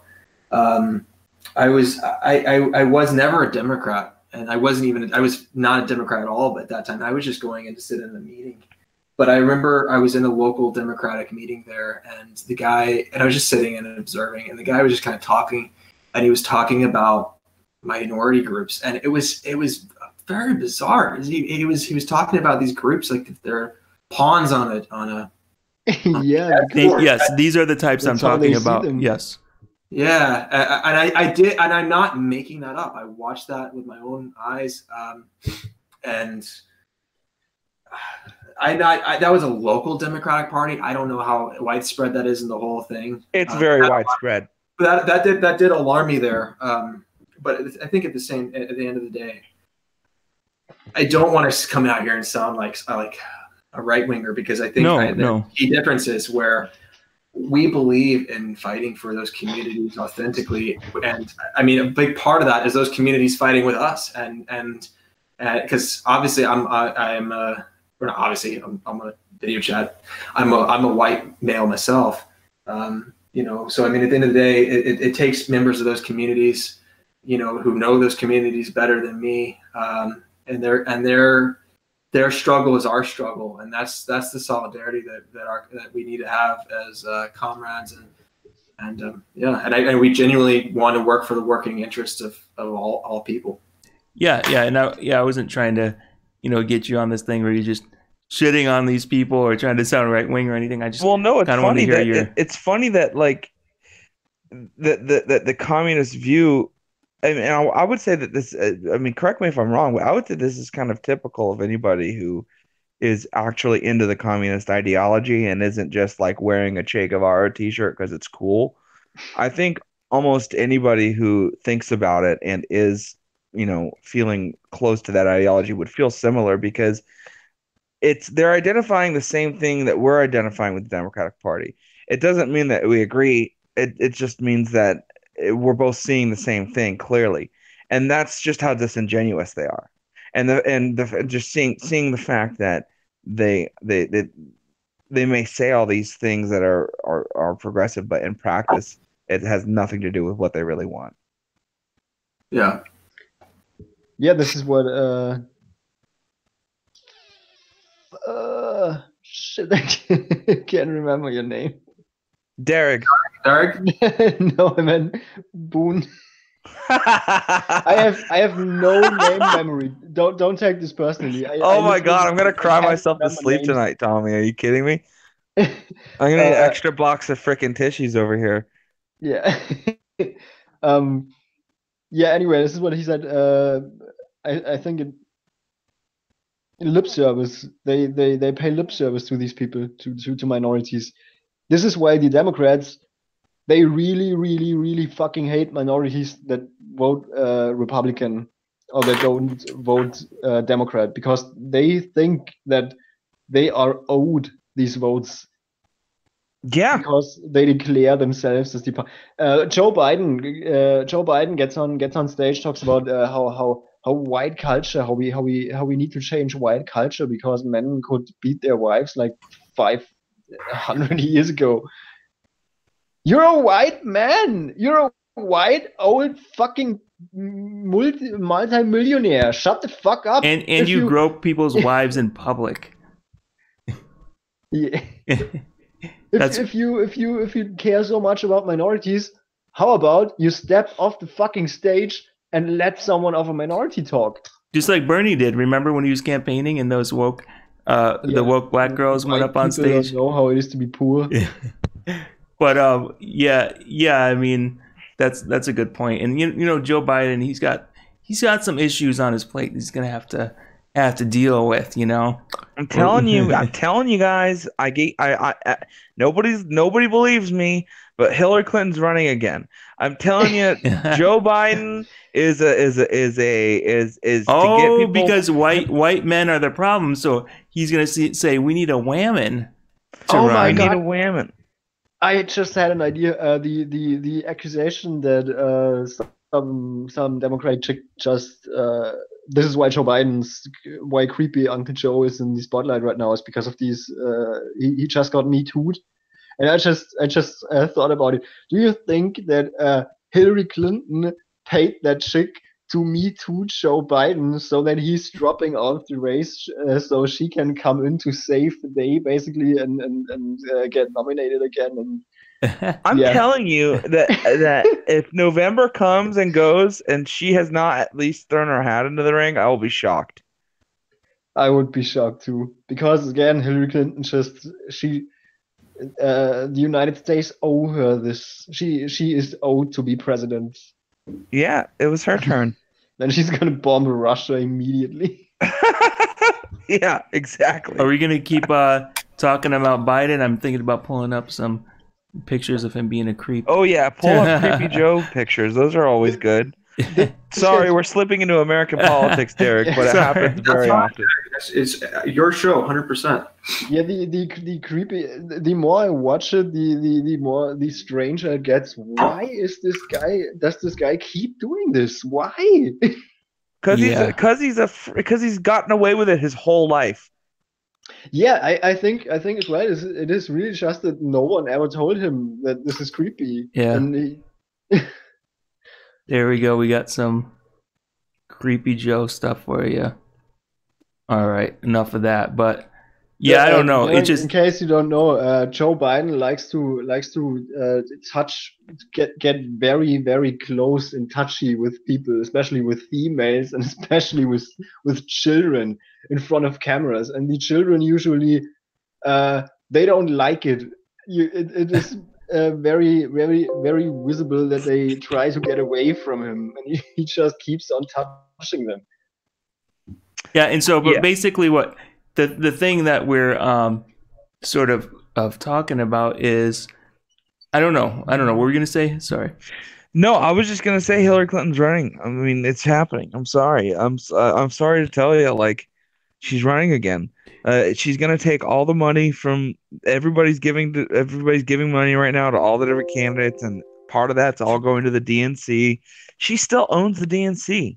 Tom Perez is still the chairman of the DNC. There's no, I mean, I don't know. Yeah, but anyway, I could be wrong. But back to Biden. I think some of the footage was like during events when congressmen were being sworn in. I mean, I saw the footage on YouTube like 3 years ago about him, and like he would be at these things, and every time they were going to take a picture at this, if they had a daughter, this, you know, whoever he's swearing in had a daughter with them, every time in the pictures, the kid had to be right there with them, and it was just, if you just watch it, I mean, I'm not even like drawing any straws here. I mean, it's just completely inappropriate, and it's just another sign of, I think, of outright elitism. You know, on the left, like I can do whatever I want. Why elitism? Yeah, I mean, you know, I'm not excusing the language that Trump has used, like things that he said about women, but you know, this is somebody who said things. We're talking about somebody who was in office, like clearly doing inappropriate things in public, and so it's very interesting. I think when it comes to the Democrats who started all of this fear mongering, like the corporate Democrats, whatever you want to call them, I think, you know, they're screaming the loudest, blaming people for things that they know that some in their camp are very guilty for. Yeah, sure. According to these standards, they themselves said Joe Biden should be out already. Well, yeah, and that's the thing that's going on. They set these standards. We had the Mueller report and all that, and it ended up turning into this trap where we're almost at this point where Trump can say, all right, well, the Mueller report, it's done. And, you know, we have been talking a lot about political corruption for the past 3 years, and I'm concerned with it. So let's keep talking about it. You know, we've been talking about the Republicans, you know, being corrupt for so long, but hey, maybe we should talk about the Democrats too, just to make sure everything's safe. And then the bear trap, it's, you know, it's clamped around and there's nowhere to go. I mean, I don't know if that's really what's going to happen, but, you know, I think we could be, you know, I think people in the Democrat Party are kind of, you know, treading on some dangerous territory right now. Well, between yeah, I mean it's true. I think that they have been treading there for a very long time, and you know, I know that you're not too hip on this, Derek, but in 2016, serious laws were broken in order to spy on Trump, and the things that went on to fabricate the Steele dossier, the things that went on behind the scenes in the FBI to exonerate Hillary Clinton, all that's eventually going to come out. I mean, it can't not come out. It threatens the very concept of equal justice under the law in our country, and you know, slowly but surely, over the next 6 years, it's all gonna come out. And I, for one, believe that Hillary Clinton will be indicted. I believe that James Comey will be indicted, Andrew McCabe, James Baker, Lisa Page, Peter Strzok, Bruce Orr, his wife, Lisa, or whatever her name is. You know, it's all a big freaking corrupt, gross mess. And you don't have to like Trump to be able to see that. And kind of the way I see it is, like, when I'm talking about the Democrats, it's very it reminds me a lot of, you know, the state that the Republican Party was in after Bush was in office. And so I think that in certain ways, whether you want to say it's a good thing or not, the Republican Party is seen sort of in an overhaul. And so, you know, as we approach 2020, I think we're going to see it more in 2024. It'll be really interesting to see where the Dems are at that point. And I think this is just sort of, these things just happen. You know, just one side has power for so long, and then it gets corrupted, and they kind of descend for a while, and then the other side, you know, sort of has an upper hand. It's sort of, you know, the pendulum effect, so to speak.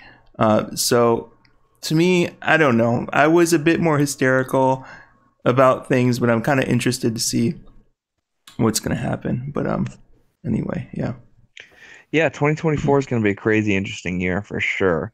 Derek, are you aware of the EU Parliament elections coming up? I know Tommy said that they were in Germany, but if it's EU, are those standardized? I think they are EU-wide at the same day. Yeah, it's got to be standardized. I mean, it wouldn't make sense to do them at different times.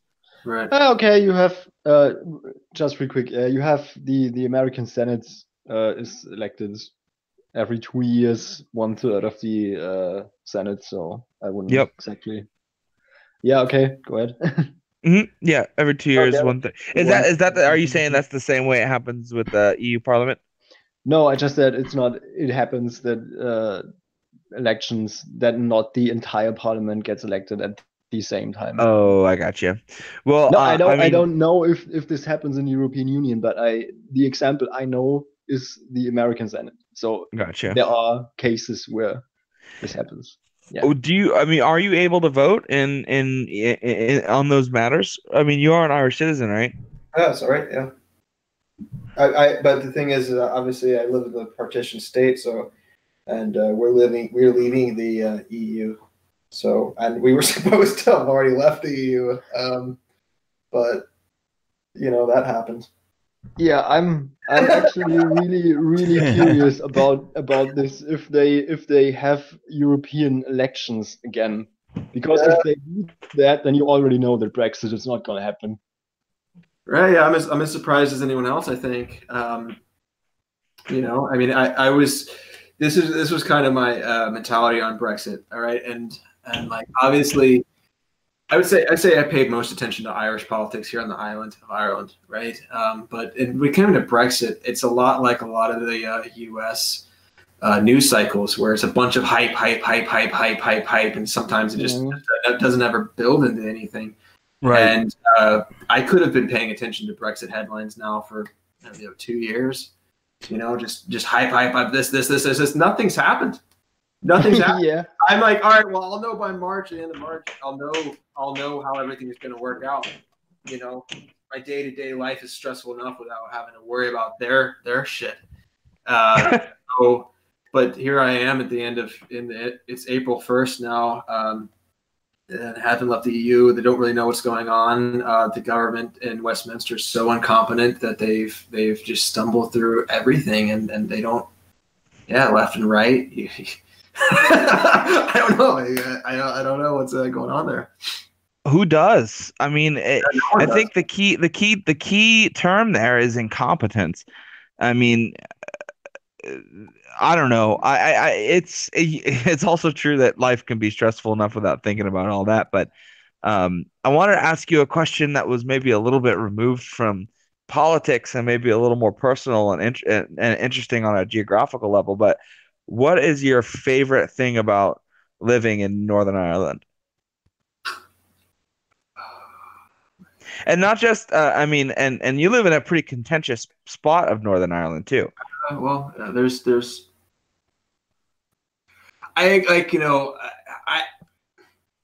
don't want to comment. I keep up with politics here a lot. I could talk about politics here a lot. At the end of the day, I've only lived here for a year, and I don't want to come onto a public platform necessarily and like start speaking for things and saying things. Well, no. What's your favorite thing about living there? Maybe not even. What's my favorite thing about living here?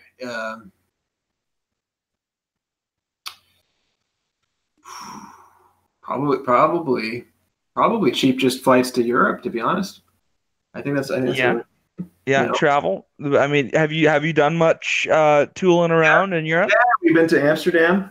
We went to Amsterdam a few months ago. That was fun. Heck yeah. That's a good time.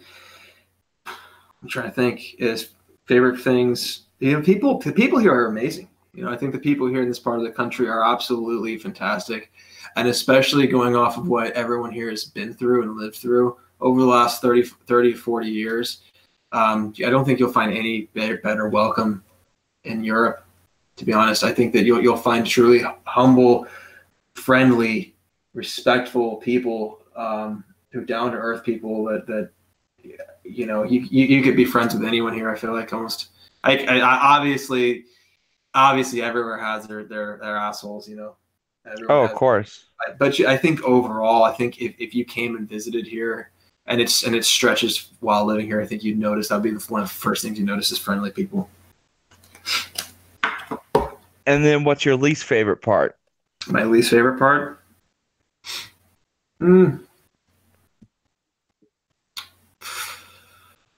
Whew. Probably the lack of sun during the winter months. Oh man, really? You get a little bit depressed in the winter? I think it does have an effect on you. Just a lack of vitamin D. I do think it does. Yeah, I guess you got to double up on those vitamin D pills in the winter. What you need is a little super male vitality. Oh yeah, Alex Jones. That's totally right, Tommy. Oh man, that's great. And then some of that deep earth iodine. Guys, I want to go back. Yeah, I want to talk about Alex Jones for a second. Did you guys see? So I guess like I don't watch him regularly, but I think it was a week or two ago. Joe Rogan actually went on Alex's show, which is pretty interesting. And you know, all the bullshit aside that he talks about, man, I love seeing he and Joe Rogan together getting along. Like, could you imagine? You know, like those buddy cop movies, you know, where you got like both the cops. Like that would be such. Kill myself. Like that would be hilarious. I would love that. But yeah, I don't know. With Joey Diaz or Eddie Bravo, whatever that guy, that douchebag's name is, that is Eddie Bravo, I think. Yeah, I think. But I don't know. Just him just sitting in the back seat of the car, like, "Hey guys, Earth's flat." Yeah, but yeah, and so yeah, that's hilarious. I like that. What was I gonna say? There's something I was gonna say about Alex. I can't remember it, so it must have not been that important. I cannot stand Alex Jones. That's the thing he was saying. He was talking about, you know, how he got in trouble for what he said about that one shooting. The one story that he's telling people now is that he underwent some sort of psychosis because of all the research and panicking he was doing. I mean, Alex Jones is pure 100% entertainment. Like, there's absolutely no news value to his. There's really not even that much opinion value to his. It's rambling. almost like he like took a Dale Carnegie class and he was like, "Oh, okay, I'm just gonna rant and rave about all my this stuff." personal opinion about Alex Jones, and I'm being completely unironic when I say this. I believe that he is Bill Hicks. Do you really? Yeah, I absolutely believe that he's Bill Hicks. Because, like, that's a crazy conspiracy. Like, it's insane to think about that. But a part of me does wonder. Okay, so we're having a little conspiracy corner minute. We're going to talk a little bit about that. But I was going to say, because here's something that was interesting. I heard about that, and I looked up old videos. And do you remember when the Waco, Texas thing happened with the... well, there's a video of Bill Hicks, like, talking about it, reporting on it, and he's got a friend there with him that also knows Alex Jones and has been Kevin Smith. Yeah, and so I wonder about that. I don't know if it's true, but there's a couple things that make me think that. For one, they look very similar. For two, they sound very similar. For three, Bill Hicks died of pancreatic cancer, which is something that very rarely kills young people.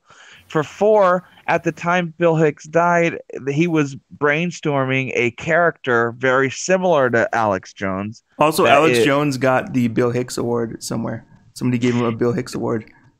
Yeah, and it literally said Bill Hicks on it.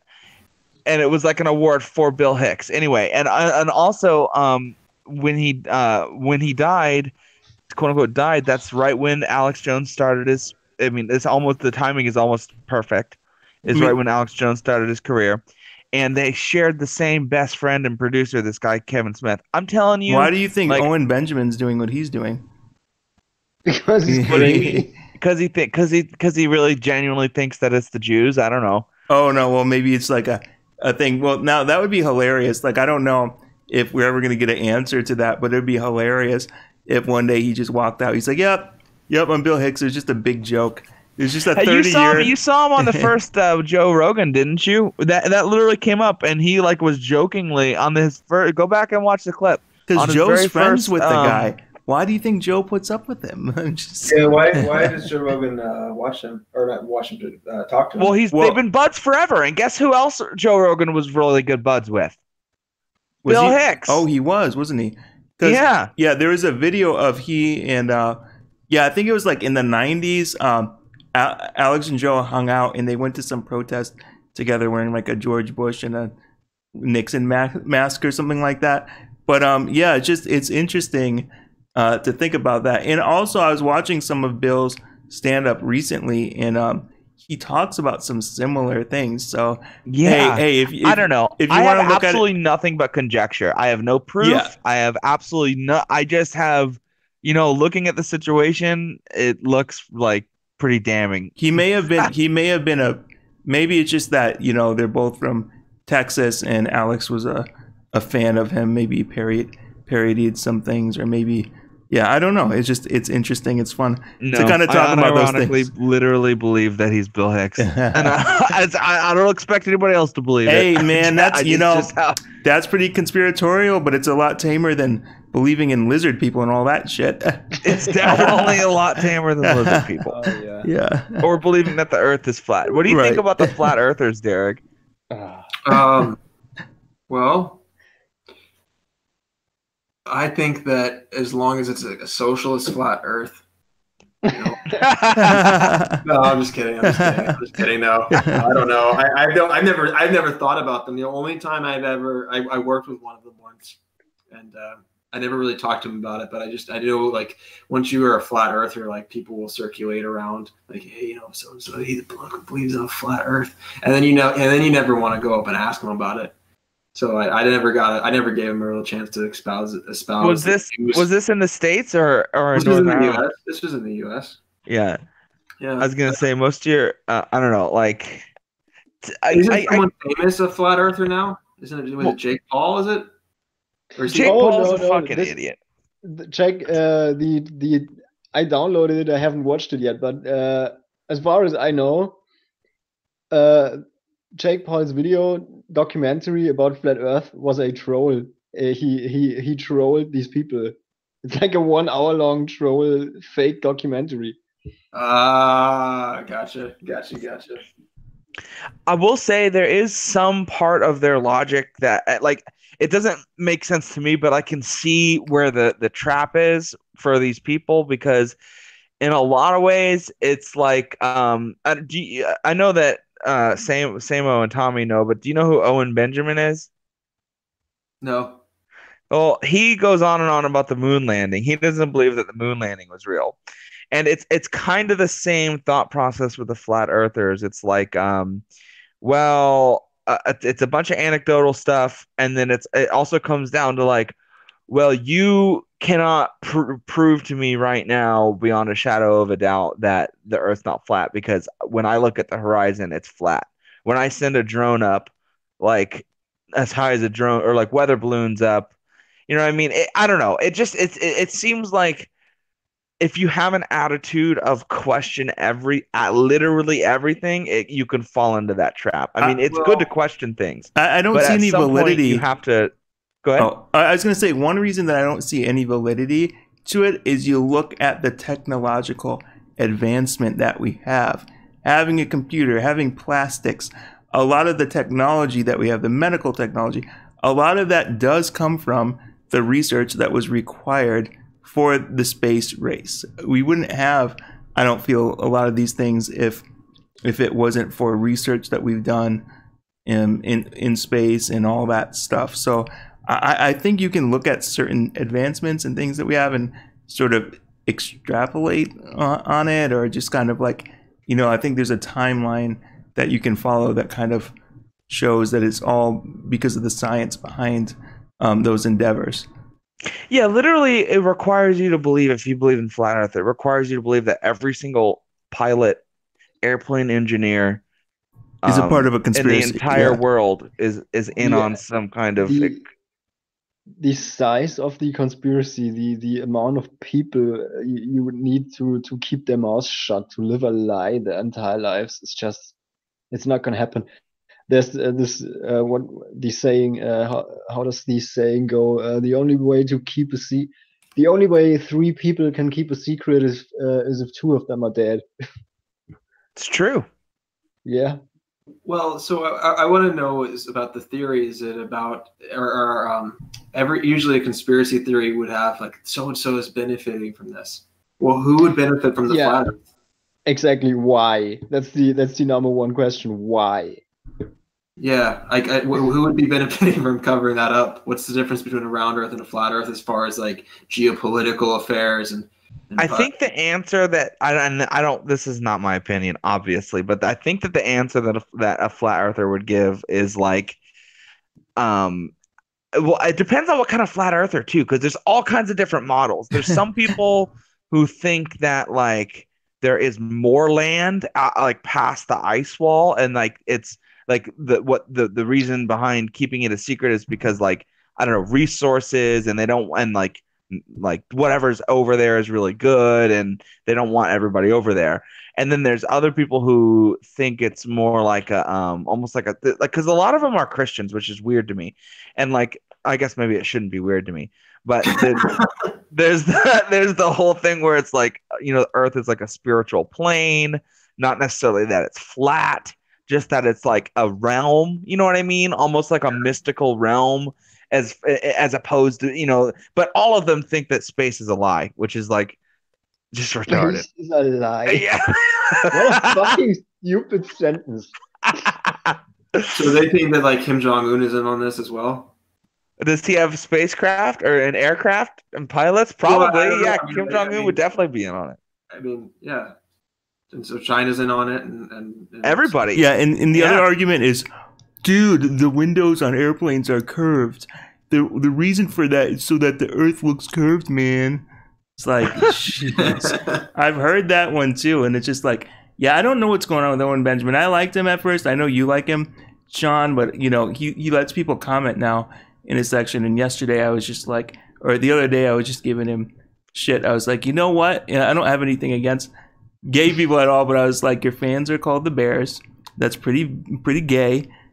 You are a big bear, and I don't really think you really quite read the Bible and fully understand what Christianity is about. And it was kind of funny. I don't think he saw that, because he would have banned me, because he was he probably would have banned you. He's a little butthurt. Well, he gets butthurt about those kinds of comments. He was drinking I like beers. him. Well, I see him as like a halfway Alex Jones, because I do like to watch him, but like it's mostly entertainment. It's really mostly. I'm not watching him for like news or anything. I just think it's hilarious. Yeah, I think last time I was watching, somebody's like, "You're really drinking a lot, man." And he's like, "I only had two beers. You're banned. You're banned for life."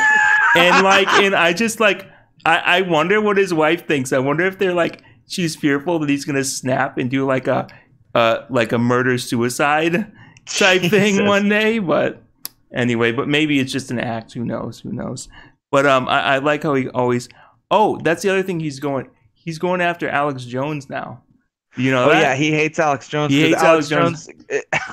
He's kind of like doesn't borderline. like him joking around about Jews all the time, and I say joking with giant like quotation marks, because like if you talk about Jews that much, you can't really say that you're joking.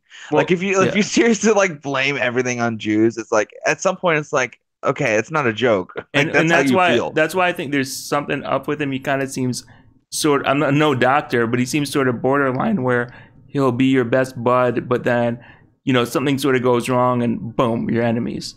You know. And he seems to have a lot of people who like immediately not immediately, but like turns against. And that's the thing, is I don't think Joe Rogan's issue with him is his political viewpoints. I think it's the abusive maybe nature, like in the way he dialogues about things. Because I mean, one thing to prove that, you know, that Joe's not just like some disingenuous asshole is that Joe was willing to have Alex back on and go back on his show. Joe will pretty much talk to anybody, but I feel like he's of the kind of class of individual who's not going to put up with somebody's bullshit. Like if they're not willing to kind of, you know, really solve an issue, you know? Joe Rogan is basically Joe Rogan is not really a political YouTuber if you think about it. Joe Rogan is basically just a guy who has people on to talk to them about stuff. Right. Yeah, it's a very small amount of his actual content that's political, and even when it is, he doesn't play it as a political figure. He just kind of talks to people. Well, I was happy when Joe Rogan had Abby Martin on to talk about the Venezuela situation. Yeah, he has good guests on, and he lets them talk too. Like a lot of people will have guests on and then just like force their own opinions. Abby Martin blocked me on Twitter. Oh, really? Yeah, I called her. This isn't very nice, but you'll probably disagree with this. But well, I said something to her once about Maduro, and she made fun of me for following Charlie Kirk. And then when I think there's a thing where Maduro was sending death squads after people, and so like I tweeted about it and I referred to Abby as a useful idiot, and she blocked me. with my 78 followers. I'm not a big voice on Twitter. It was kind of funny, but I think she responded to you at one point. Yeah, she did. Well, yeah, she's like she alluded. She assumed that because I followed Charlie Kirk that I thought he was a political genius, and then I saw these people start like liking it, and some people followed me with like black flags in their thing, so I had to block like a few people. So, but I used to I don't really watch much of Abby Martin now, but I really used to watch her a lot on RT. Like I do think that she does some good work, that she's pretty interesting. And you know, I think back like probably 6-7 years ago, I was more in the Occupy Wall Street kind of camp, so I really liked her work. But anyway, sorry to interrupt there. Oh no, I was interrupting you. No. Well, I you know what's funny is like Abby Martin is one of those people who I really like to watch like on RT back in the day when I was like more, because I used to be really anti-Israel. Derek can tell you this. Like I used to have a totally different perspective on like the Israel-Palestine thing than I do right now. And I was watching a lot of her content because she's definitely very much representing like a pro-Palestinian side of things. And which is, I mean, it's important to have that viewpoint. I'm willing to listen to what totally, yeah. And to be fair, my switch is it's pretty much just my sympathies going away from pretty much Islam, and like even though I'm pro-Israel and I believe that the state of Israel should exist, and like I can also see that and say that I'm not behind everything Israel's ever done, and it's obvious that they've been abusive to people. I mean, and all that. But I used to be like one of those people who was like, Israel's illegitimate, like they're like basically like Satan incarnate, like they're the worst thing in the world. Well, I definitely don't think that anymore. Obviously there's nuance there, but I'm very much a pro-Israel person at this point. Well, for instance, I was thinking about Israel. When we had that stuff going on when Ilhan Omar was speaking out against Israel, and former leader of the KKK, David Duke, called her one of the most important members of Congress. I thought that was really interesting. I think I could have I was seeing left-wing and right-wing fascism kind of converging there. But when I really thought that through, and I was thinking about it, and I was thinking to myself, you can denounce rhetoric that Ilhan Omar used while also denouncing pro-Israeli policy. You know what I'm saying? And see, the issue that I had with her criticisms is she was going and gravitating around conspiracy theories about Jews instead of talking about policies. We need, I'm all for combating and having conversations about policies, but it's just kind of funny that when I was criticizing her, I got some people being like, "Oh, you're being really racist, man. You're being racist because you're criticizing her, man." And I was just like, "No, I'm trying to parse things out and look at it objectively, Yeah, and I think a lot of what's wrong with American politics specifically, maybe not the rest of the world. I mean, probably Western Europe for sure, but it's just people need way thicker skin. People just need to take shit in stride, and like everything's so personal, and people get so upset over just bullshit. Yeah, that's Generation Snowflake. It's my generation. Yeah, we suck. The Zoomers are coming, man.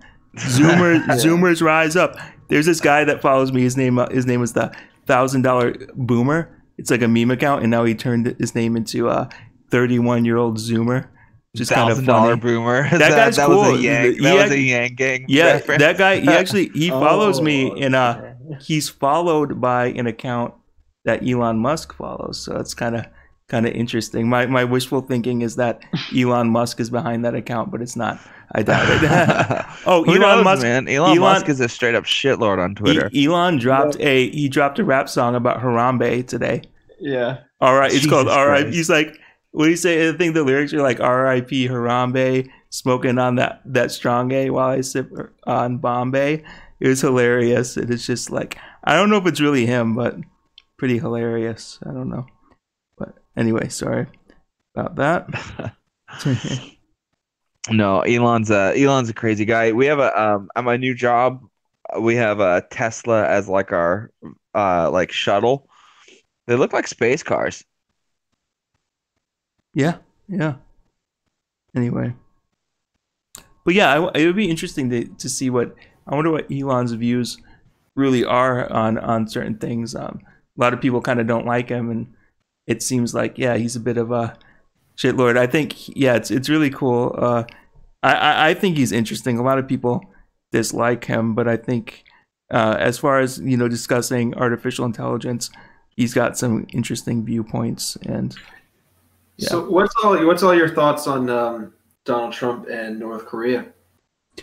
I was encouraged. I don't really know what's going on with them now, but I thought it was ballsy of him to say, all right, yeah, I'll meet with him and we'll talk about things. And I don't know really what Kim Jong-un's intentions are, but it seems like, I feel like it was a healthy thing that happened. I think it caused him to soften up a little bit. And I think maybe, I don't know Kim Jong-un, but I feel like maybe he just wanted to be taken serious for once and maybe be part of the conversation in a certain way. And so I feel like, that's an important step. The more we move away from potential military conflict, the happier I am. So yeah, I'm on that boat too, for sure. I want peace.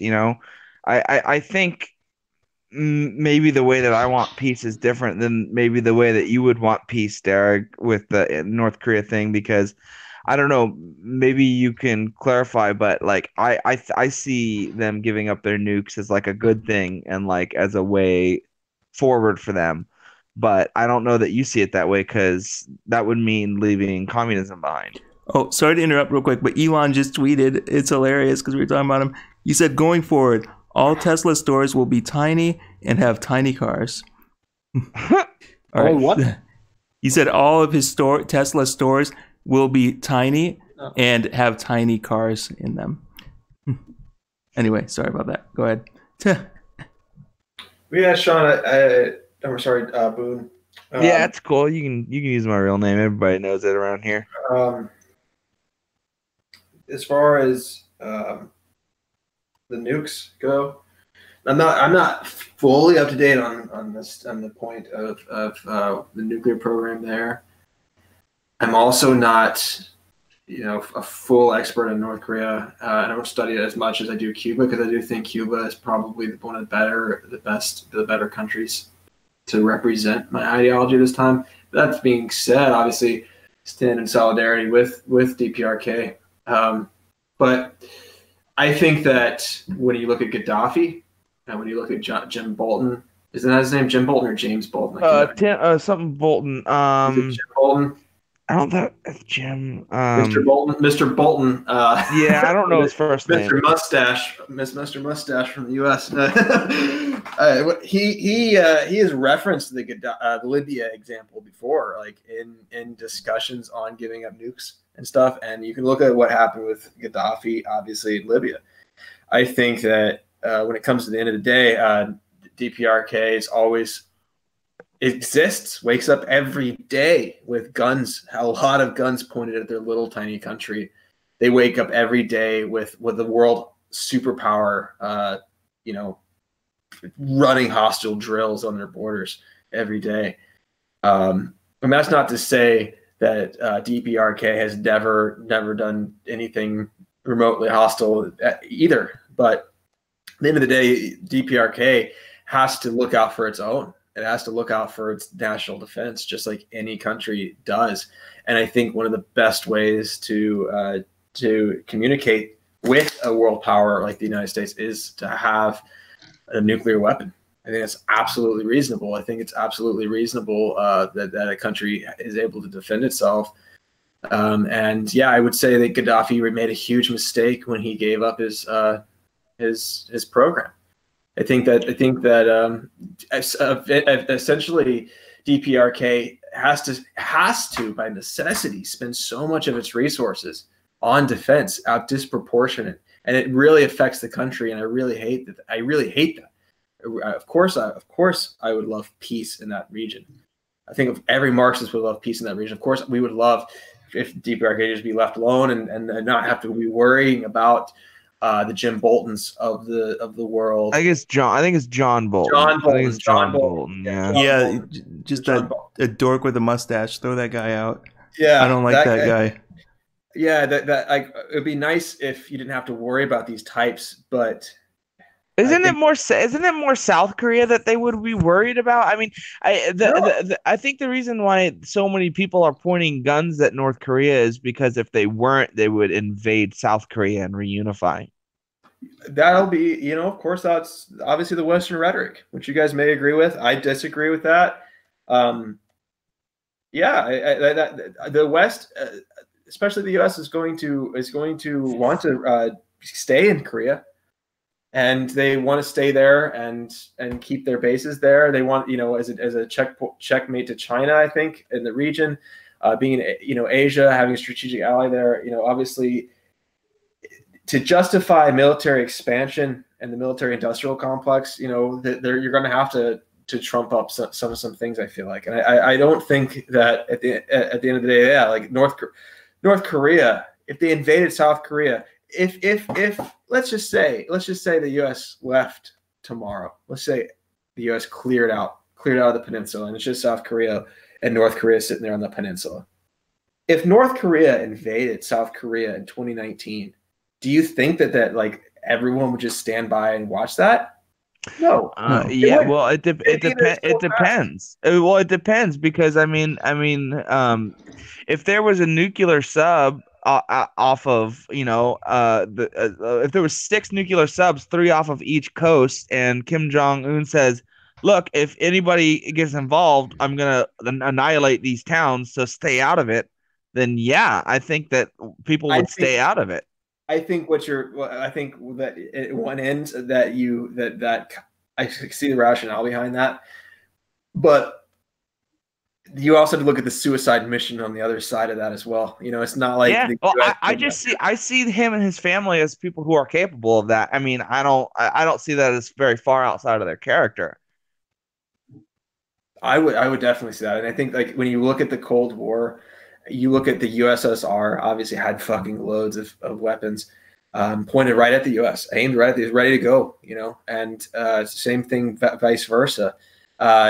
Obviously, those were very tense times. Things could have happened, but they didn't. That would have been.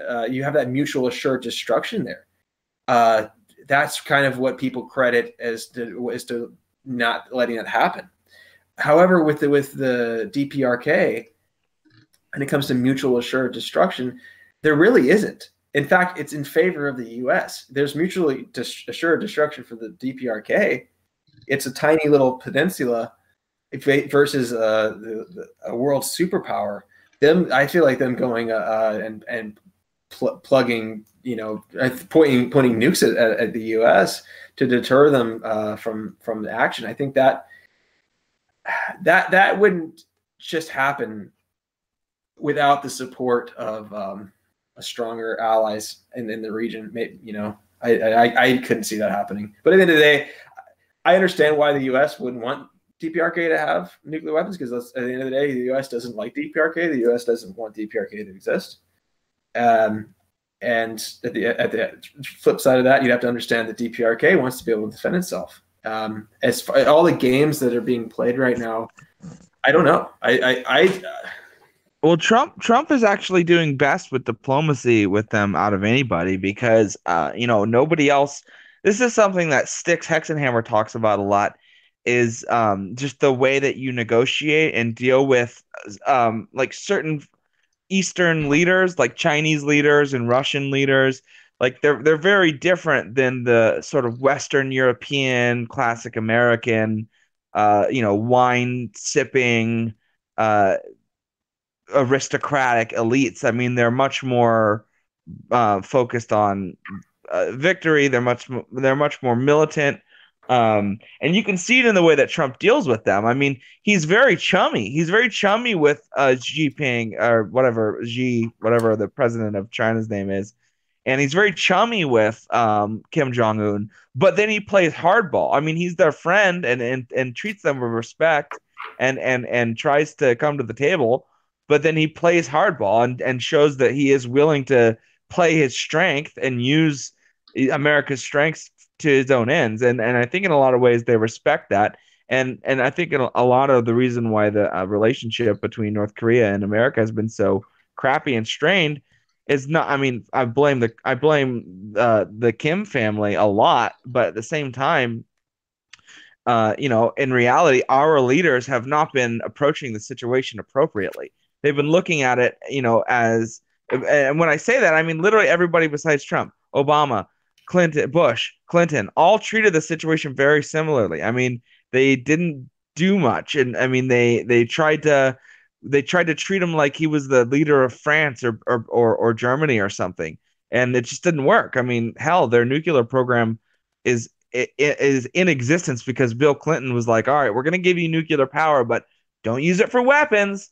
You know what I mean? And what did they do? They saw that as weakness, took advantage of it, and made nuclear weapons. I mean, he was really just like fodder for the neocons to not the neocons, the military industrial complex to kind of fear monger. I think those types were like, hopefully, like, yes, like hopefully they do something bad so that we can get some more contracts. I don't know. I just felt like, I don't know, when I used to think about the whole North Korea thing, it just, they were like this boogeyman that everybody sort of talked about, and to me it was just like this disaster waiting to happen, and I don't think anybody was really doing anything to counteract that. And it's kind of interesting. I think people's true colors showed when Trump wanted to meet with Kim Jong-un, because everybody was against it. The deep state was putting out intel that kind of was, I think, geared to deter the talks with Trump and Kim. So I feel like that's another example of us kind of propping somebody up that's like potentially problematic. I don't know. Well, America definitely does that. I mean, I can agree with Derek on one aspect of his views on America, and it's that our foreign policy has been horrible for the last 100 years.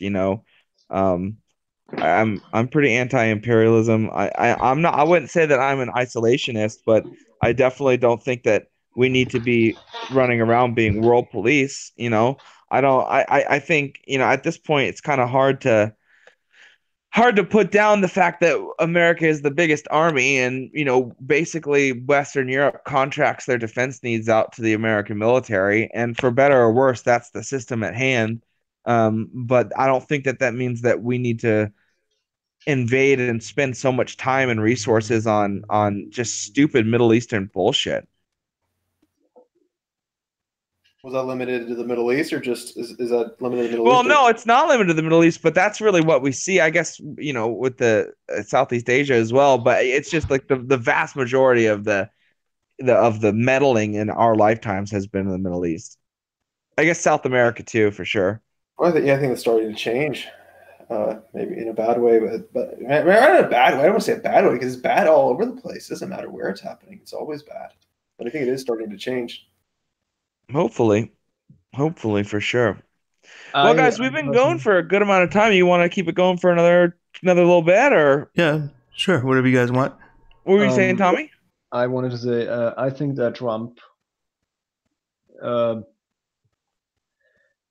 and in Europe, to a certain extent, the Eurosceptic, more nationalistic, non-interventionist parties kind of, I think, signal the end of, or the beginning of the end of the neocon bullshit, the nation building and imperialist bullshit.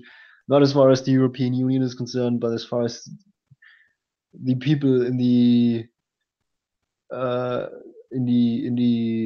countries where they vote for these parties, and especially in America and the United States.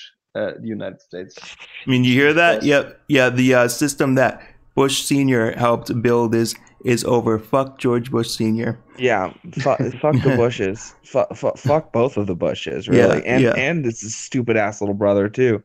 Sorry to interrupt you there, Tommy, but I had I had Yeah, to revel in the Bush hate, so yeah, that's fine. It's understandable.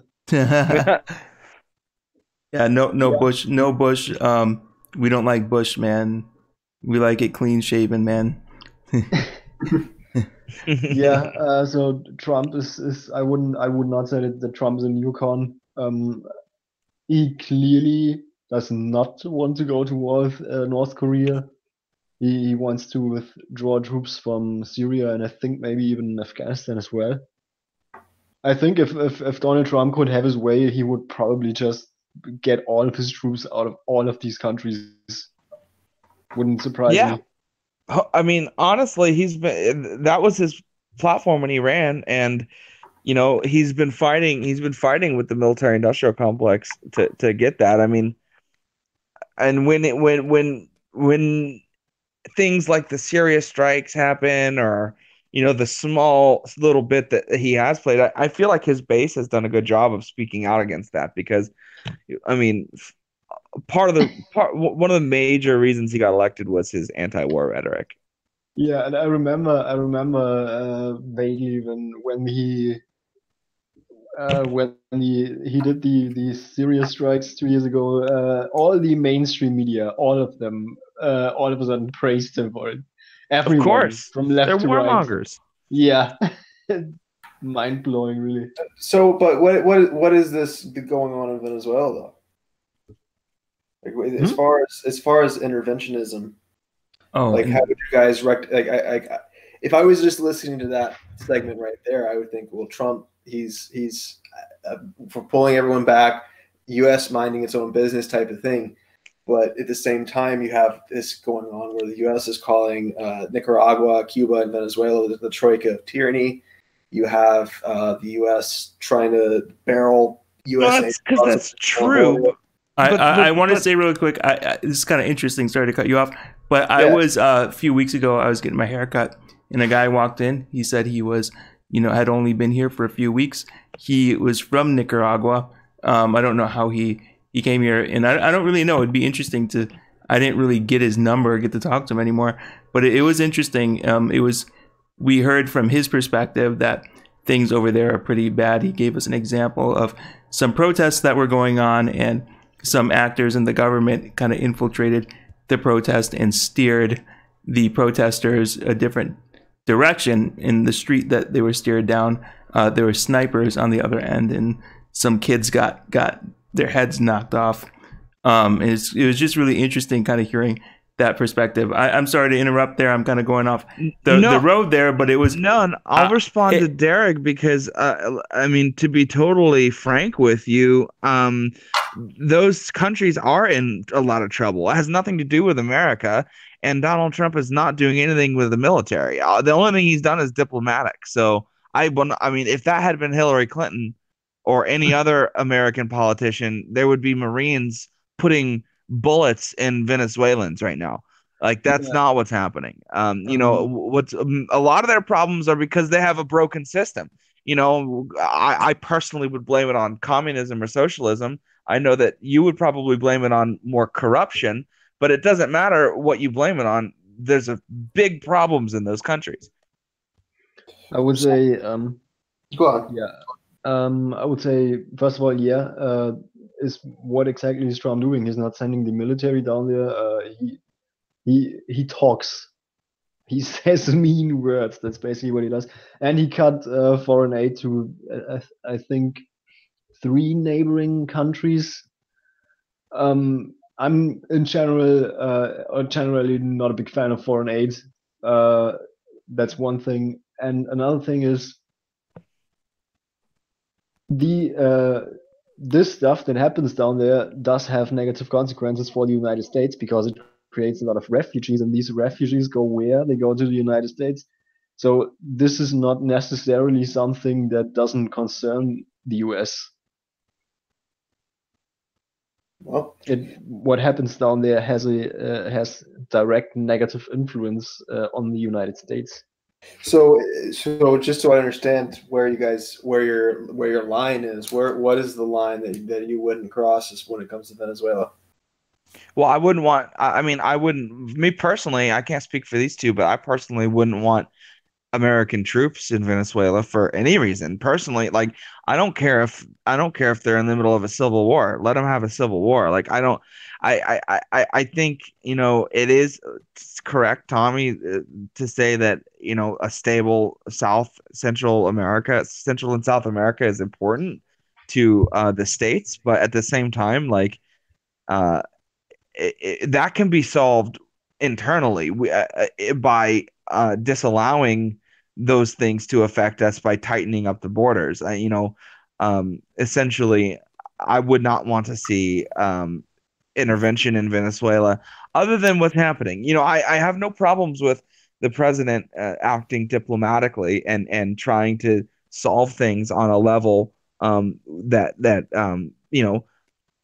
shortcuts around violence. I don't see that as negative. But if and when the situation ever became so broken that it was obviously like a civil war or just something where there was no way that anything was going to be solved without violence, I don't think that we need to be a part of that in any way. Does any of you know about if Trump said anything about Russia sending troops to Venezuela? Did they? Yeah, they either did or they plan to. I don't like that, but Why not? Russia and Venezuela are allies. They can send. And this is a mutual agreement. America has a shit ton of troops in Germany. Yeah, I would welcome that. I would welcome that tomorrow. I'm not Venezuelan, but I'd be happy with that. Wait, so you'd be happy for Russian troops but not American troops? As long as they're there at the invitation of the Venezuelan government to defend. Okay. They are not an invading force. Yeah, they are basically reinforcement. But like, what if that okay. reinforcement is like to like shoot civilians? Yeah, no. Yeah, again, is this? I hate to say it, but is this the problem of the United States? I mean, Maduro's troops are shooting the civilians right now. yeah, I mean, it there's sucks. I don't. Yeah. I don't know. I just don't think that. Yeah. I don't think that America should be sending any of their military assets to get involved. Well, I think obviously without opening a whole can of worms and all the details, I think you'll find a lot of cases. I think where you'll find your narratives in Venezuela are heavily distorted, sometimes false, sometimes based in some truths. And as far as Venezuelan soldiers shooting civilians, I think there have been some cases of that, and I'm not going to excuse individual cases of like what's essentially really is localized police brutality. But at the same time, you have to understand that peaceful demonstrations in Venezuela, opposition demonstrations in Venezuela are allowed. Like they're 100% allowed. You've seen them on the news. You've seen the crowds of people in the streets. There's no one just out there gunning those people down.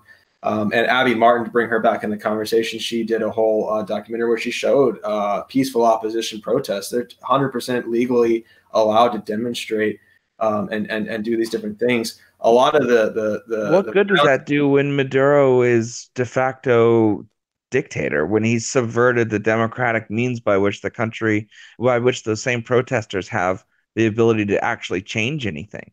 So he didn't do that. And there's a couple of articles that I could quote of their constitution, and that kind of challenges the whole narrative. But just to reiterate though, like when it comes to peaceful demonstrations in Venezuela, they're totally loud.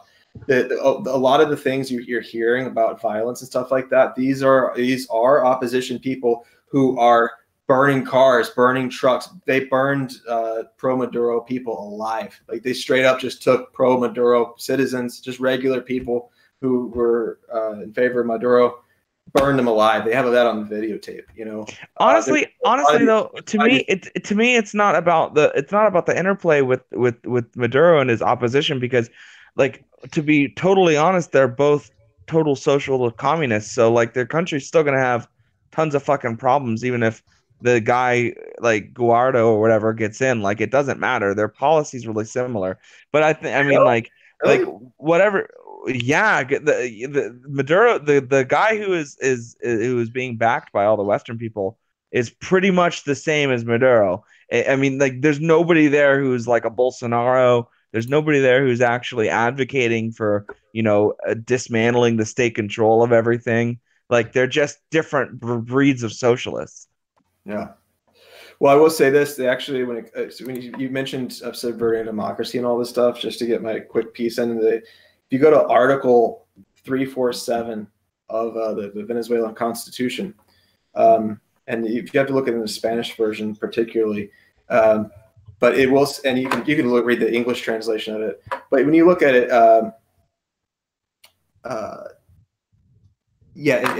that article and everything down outlines how the Constituent Assembly in Venezuela was created. When they say that Maduro created his own legislature, he actually didn't. He actually enacted a process in their constitution that allows for the creating of a new constitution. And then he doesn't have anything to do with that. The moment he enacted that, he basically said, okay, whatever this Constituent Assembly decides is game.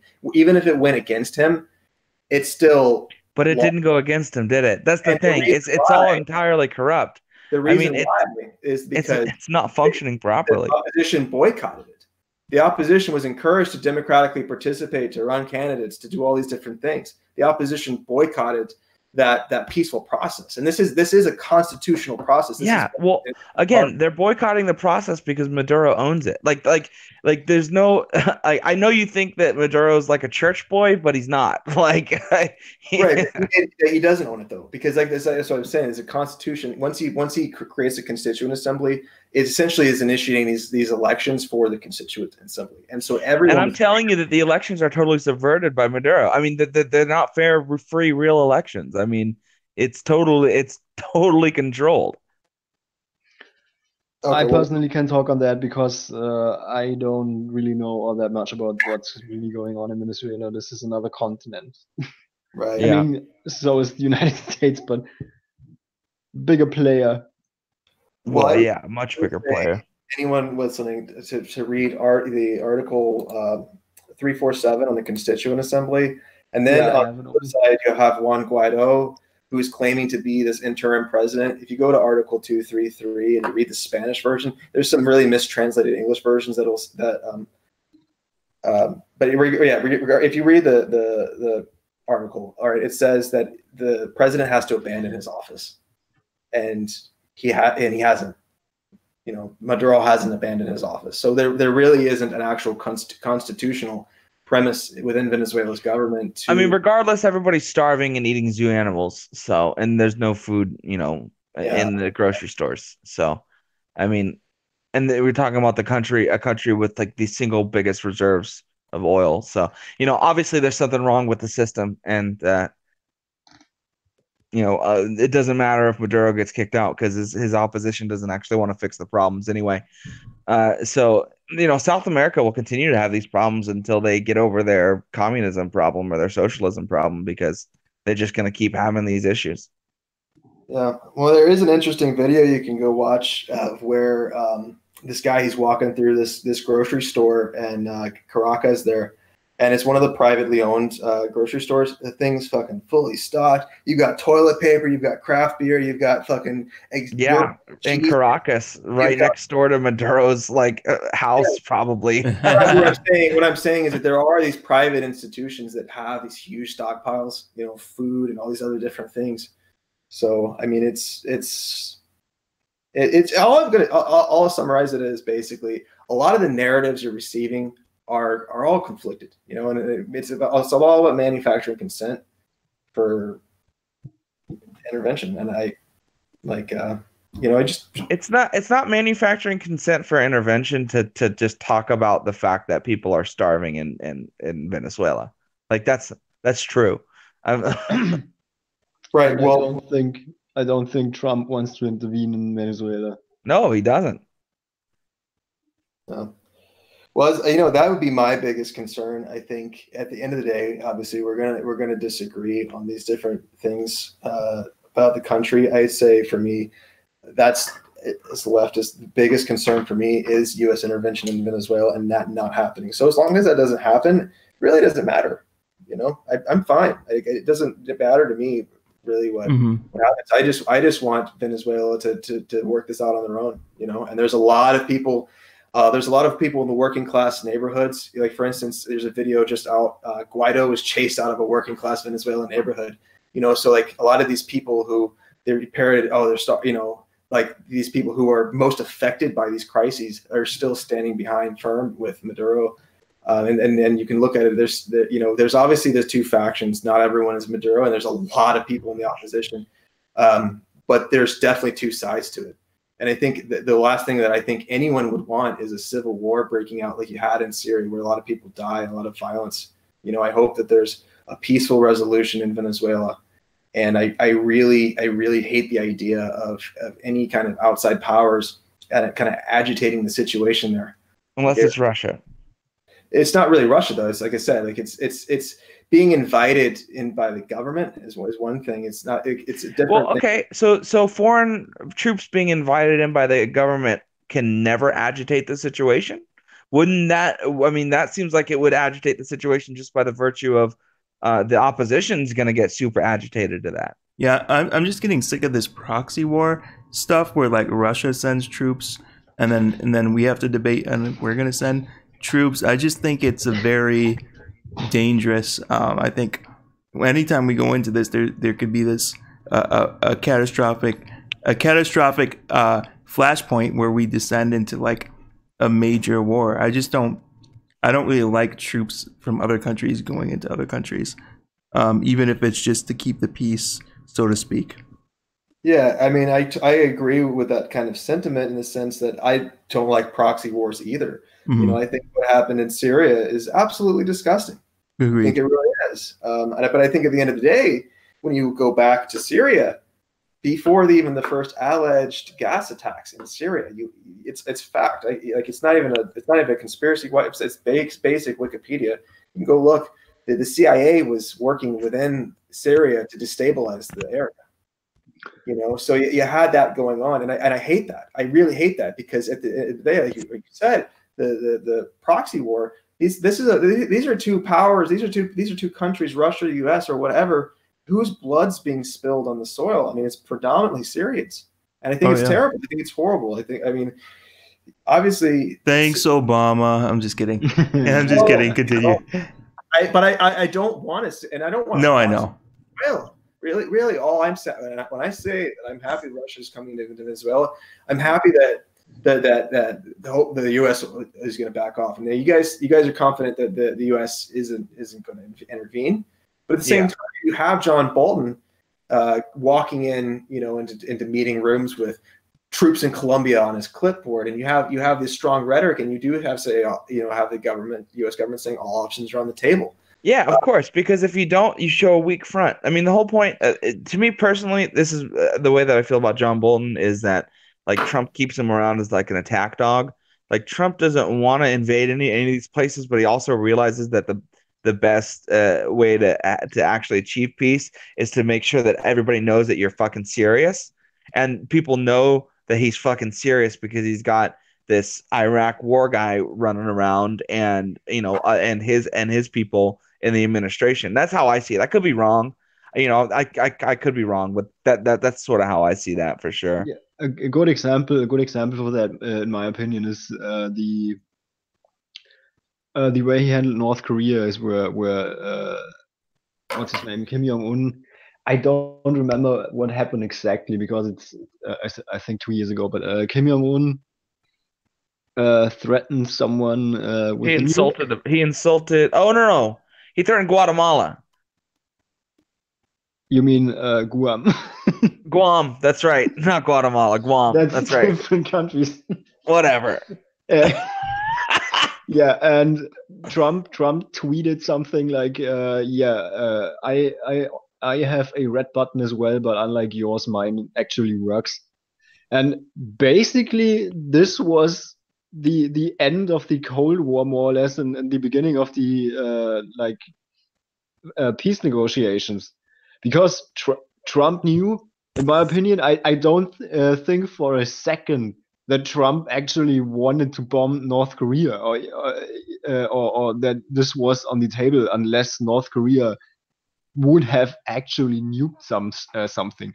But didn't Trump, when he was running, didn't he say he'd bomb the shit out of them or something? Didn't he say that when he was running? It was about hilarious. ISIS. Oh, okay. Yeah, I okay, think you're talking about ISIS. Yeah. Yeah. Anyway, Kim Jong Un is a dictator. He's a strong man. He's a guy who, in his world where he lives, which is North Korea, he's basically God. And this was the first time, probably ever. I mean, yeah, he's only in power for a few years. But this was the first time, probably in the last 30 years or so, that North Korea there was a chance that, holy shit, they might actually intervene, like, militarily. Before it was always you get these and these concessions, but there's the red line, quote unquote, and then North Korea stepped over the red line, and then everybody said, oh, this was bad, don't do that again, or else. And nothing ever happened. And then Trump comes along, and Kim Jong Un listens to the stuff he said, like, he's gonna bomb the shit out of ISIS, and why can't we use nukes and God knows what else, like a psychopath, basically. and he said, yeah, holy shit, this is serious. This guy, and you can see this by the way, when Trump and Kim Jong Un meet for the first time, you can absolutely see this in the body language. Kim Jong Un is Trump's during that meeting. This is the moment where Kim Jong Un really understands that he is a fucking child compared to America, compared to Trump. That basically they could really nuke this country off the face of the earth, and no one would really give a shit. I mean, not give a shit, but no one's gonna do anything. Nothing's gonna happen. Yeah, nothing's gonna happen. Yeah, and be impunity. Nobody would say boo. And it goes back to that sort of Eastern versus Western style of negotiation. Yeah, it was basically this. I have a red button and mine works. Was basically a negotiation tactic, and it worked. And it absolutely worked. For sure. There's more progress in North Korea than the last 30, maybe more years. Seriously, it's going along quite nice, and Trump's got 6 more years to deal with it. Again. I know. No, it's good to be. I honestly, it's good to be skeptical because you are right to always bring it up that's what people said about Hillary Clinton, but yeah, that's how you lose.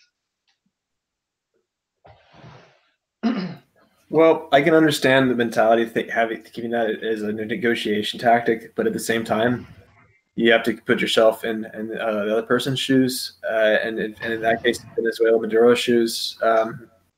If when you're going to respond to that kind of rhetoric, then you're going to play your cards, and part of your cards, if that includes inviting Russia to come into Venezuela, yeah, okay, but I don't think Trump ever really threaten even military intervention at all.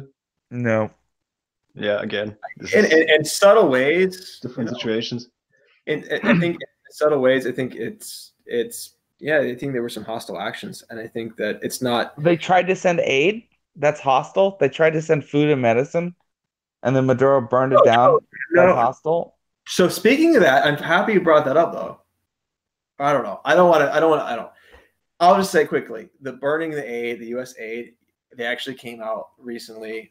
You can look it up. It was actually the opposition protester that burned the aid. They have it on film. So maybe it wasn't Maduro, maybe it was the opposition, but still, all Trump's done is try to help, and be diplomatic, right, and send help. You know what I mean? As far as recognizing, it's kind of like a soft coup with Juan Guaido. Like I emphasized the whole recognizing the interim presidency and stuff. Juan Guaido was on call with the U.S. government, beforehand. So like if you think about it, kind of in a different perspective, you have, if you were in the U.S. and so in the Speaker of the House or whatever was working with a foreign government that was a world power, and then like all of a sudden they just hit this thing where they get them and all their allies to recognize that guy as the real president or something. You could see where that'd be a hostile action. Yeah, I do understand your point. I think that it's justified in this situation when you're talking about Maduro. I do see what you're saying, and if it was for like absolutely no reason, then yeah, I think that what's already transpired in a diplomatic sense would be uncalled for. And in the context of America, I would say that like if and I know that you disagree with this statement, but if the U.S. president and vice president were working together to shred, like go door to door, round people up. And I'm not saying that Maduro is doing this. I'm just giving an example. Like for when your example with America would maybe kind of work in relation to what's happening with Venezuela. And we're just being outwardly hostile towards the general population. And there was a sense in the general population of, well, this person should be the rightful president because this is happening. And then say Britain and France and and the EU and Canada were like, we recognize this person and we're gonna send medicine to a hospital. It's a lot different than saying we're gonna send our military and install this person, which for the record I would be against in the context of Venezuela. Like I don't, I think we actually agree on this. Like I don't want Black Hawk helicopters going into Caracas, killing Maduro and saying, okay, Guaido's the president, guys. Well, yeah, of course not. Like, of course that's bad. How would you handle it? How would you handle if you would be the American president? How would you handle Venezuela? I mean, I'd probably, if I was the American president, I guess it'd be a weird world of it. I mean, it's a Marxist-Leninist was the president of the United States. I think a lot of things would look different. Yeah, but just right now, if you would be the president right now and you would be in the position Trump is in right now, how would you handle this one specific thing? Let's say if I wasn't Marxist-Leninist and I was Trump, and it's a kind of a hard kind of brain to put myself in, I would just say things. I would just say, well, this is my opinion. And I wouldn't go around recognizing leaders and this and that. I would just say, well, this is my thoughts on Venezuela, and then just kind of like leave it at that. I would say that would be my thing, because at the end of the day, recognize, like, look where we are. We're almost a month and a half, 2 months into this recognizing the different leader. Look at this. Look at the situation on the ground. The guy's not the leader of Venezuela. I had to go ahead. It's kind of added tension to the situation. It's kind of added extra aggression and extra desperation to the situation. And then on top of that, I think that if you put the goals of helping Venezuelan people, well, naturally you want to send aid. I get that. I understand that. I understand why for some people, seeing Maduro reject U.S. aid is mind-blowing. It makes him seem like a fucking psychopath. The reality is U.S. aid, and I feel like, Sean, if you remember this, you're learning about the CIA back in the day, like the CIA has been involved in U.S. aid at times. U.S. aid, when U.S. aid is coming in, it's something to be suspicious of if you're in a position like Venezuela. Venezuela accepts aid from all other countries, basically, essentially. Like, for instance, they just unloaded 933 tons of medicines from China, Cuba, and the Pan American Health Organization, like just yesterday or something. They are accepting aid from all over. I think when it comes from I thought it was the opposition who burnt the aid. So I thought Maduro wanted the aid. Or no, he didn't want the aid? No, Maduro did not want the U.S. aid that was burned. But but opposition burned it? The opposition did burn it. They were throwing Molotov cocktails at the Venezuelan border posts, and one of those things fell and caught onto the aid. So then the aid catch on fire, and then they were trying to save all the aid. So it was an accident on basically their side because they were throwing fire at the border guards. Okay, I don't know. I don't want to get too hung up on this, but it seems like if Maduro is suspicious of the aid, that it seems like, and the general consensus is that Maduro burned the aid. Like, isn't that easier to believe than some random like opposition accident happening?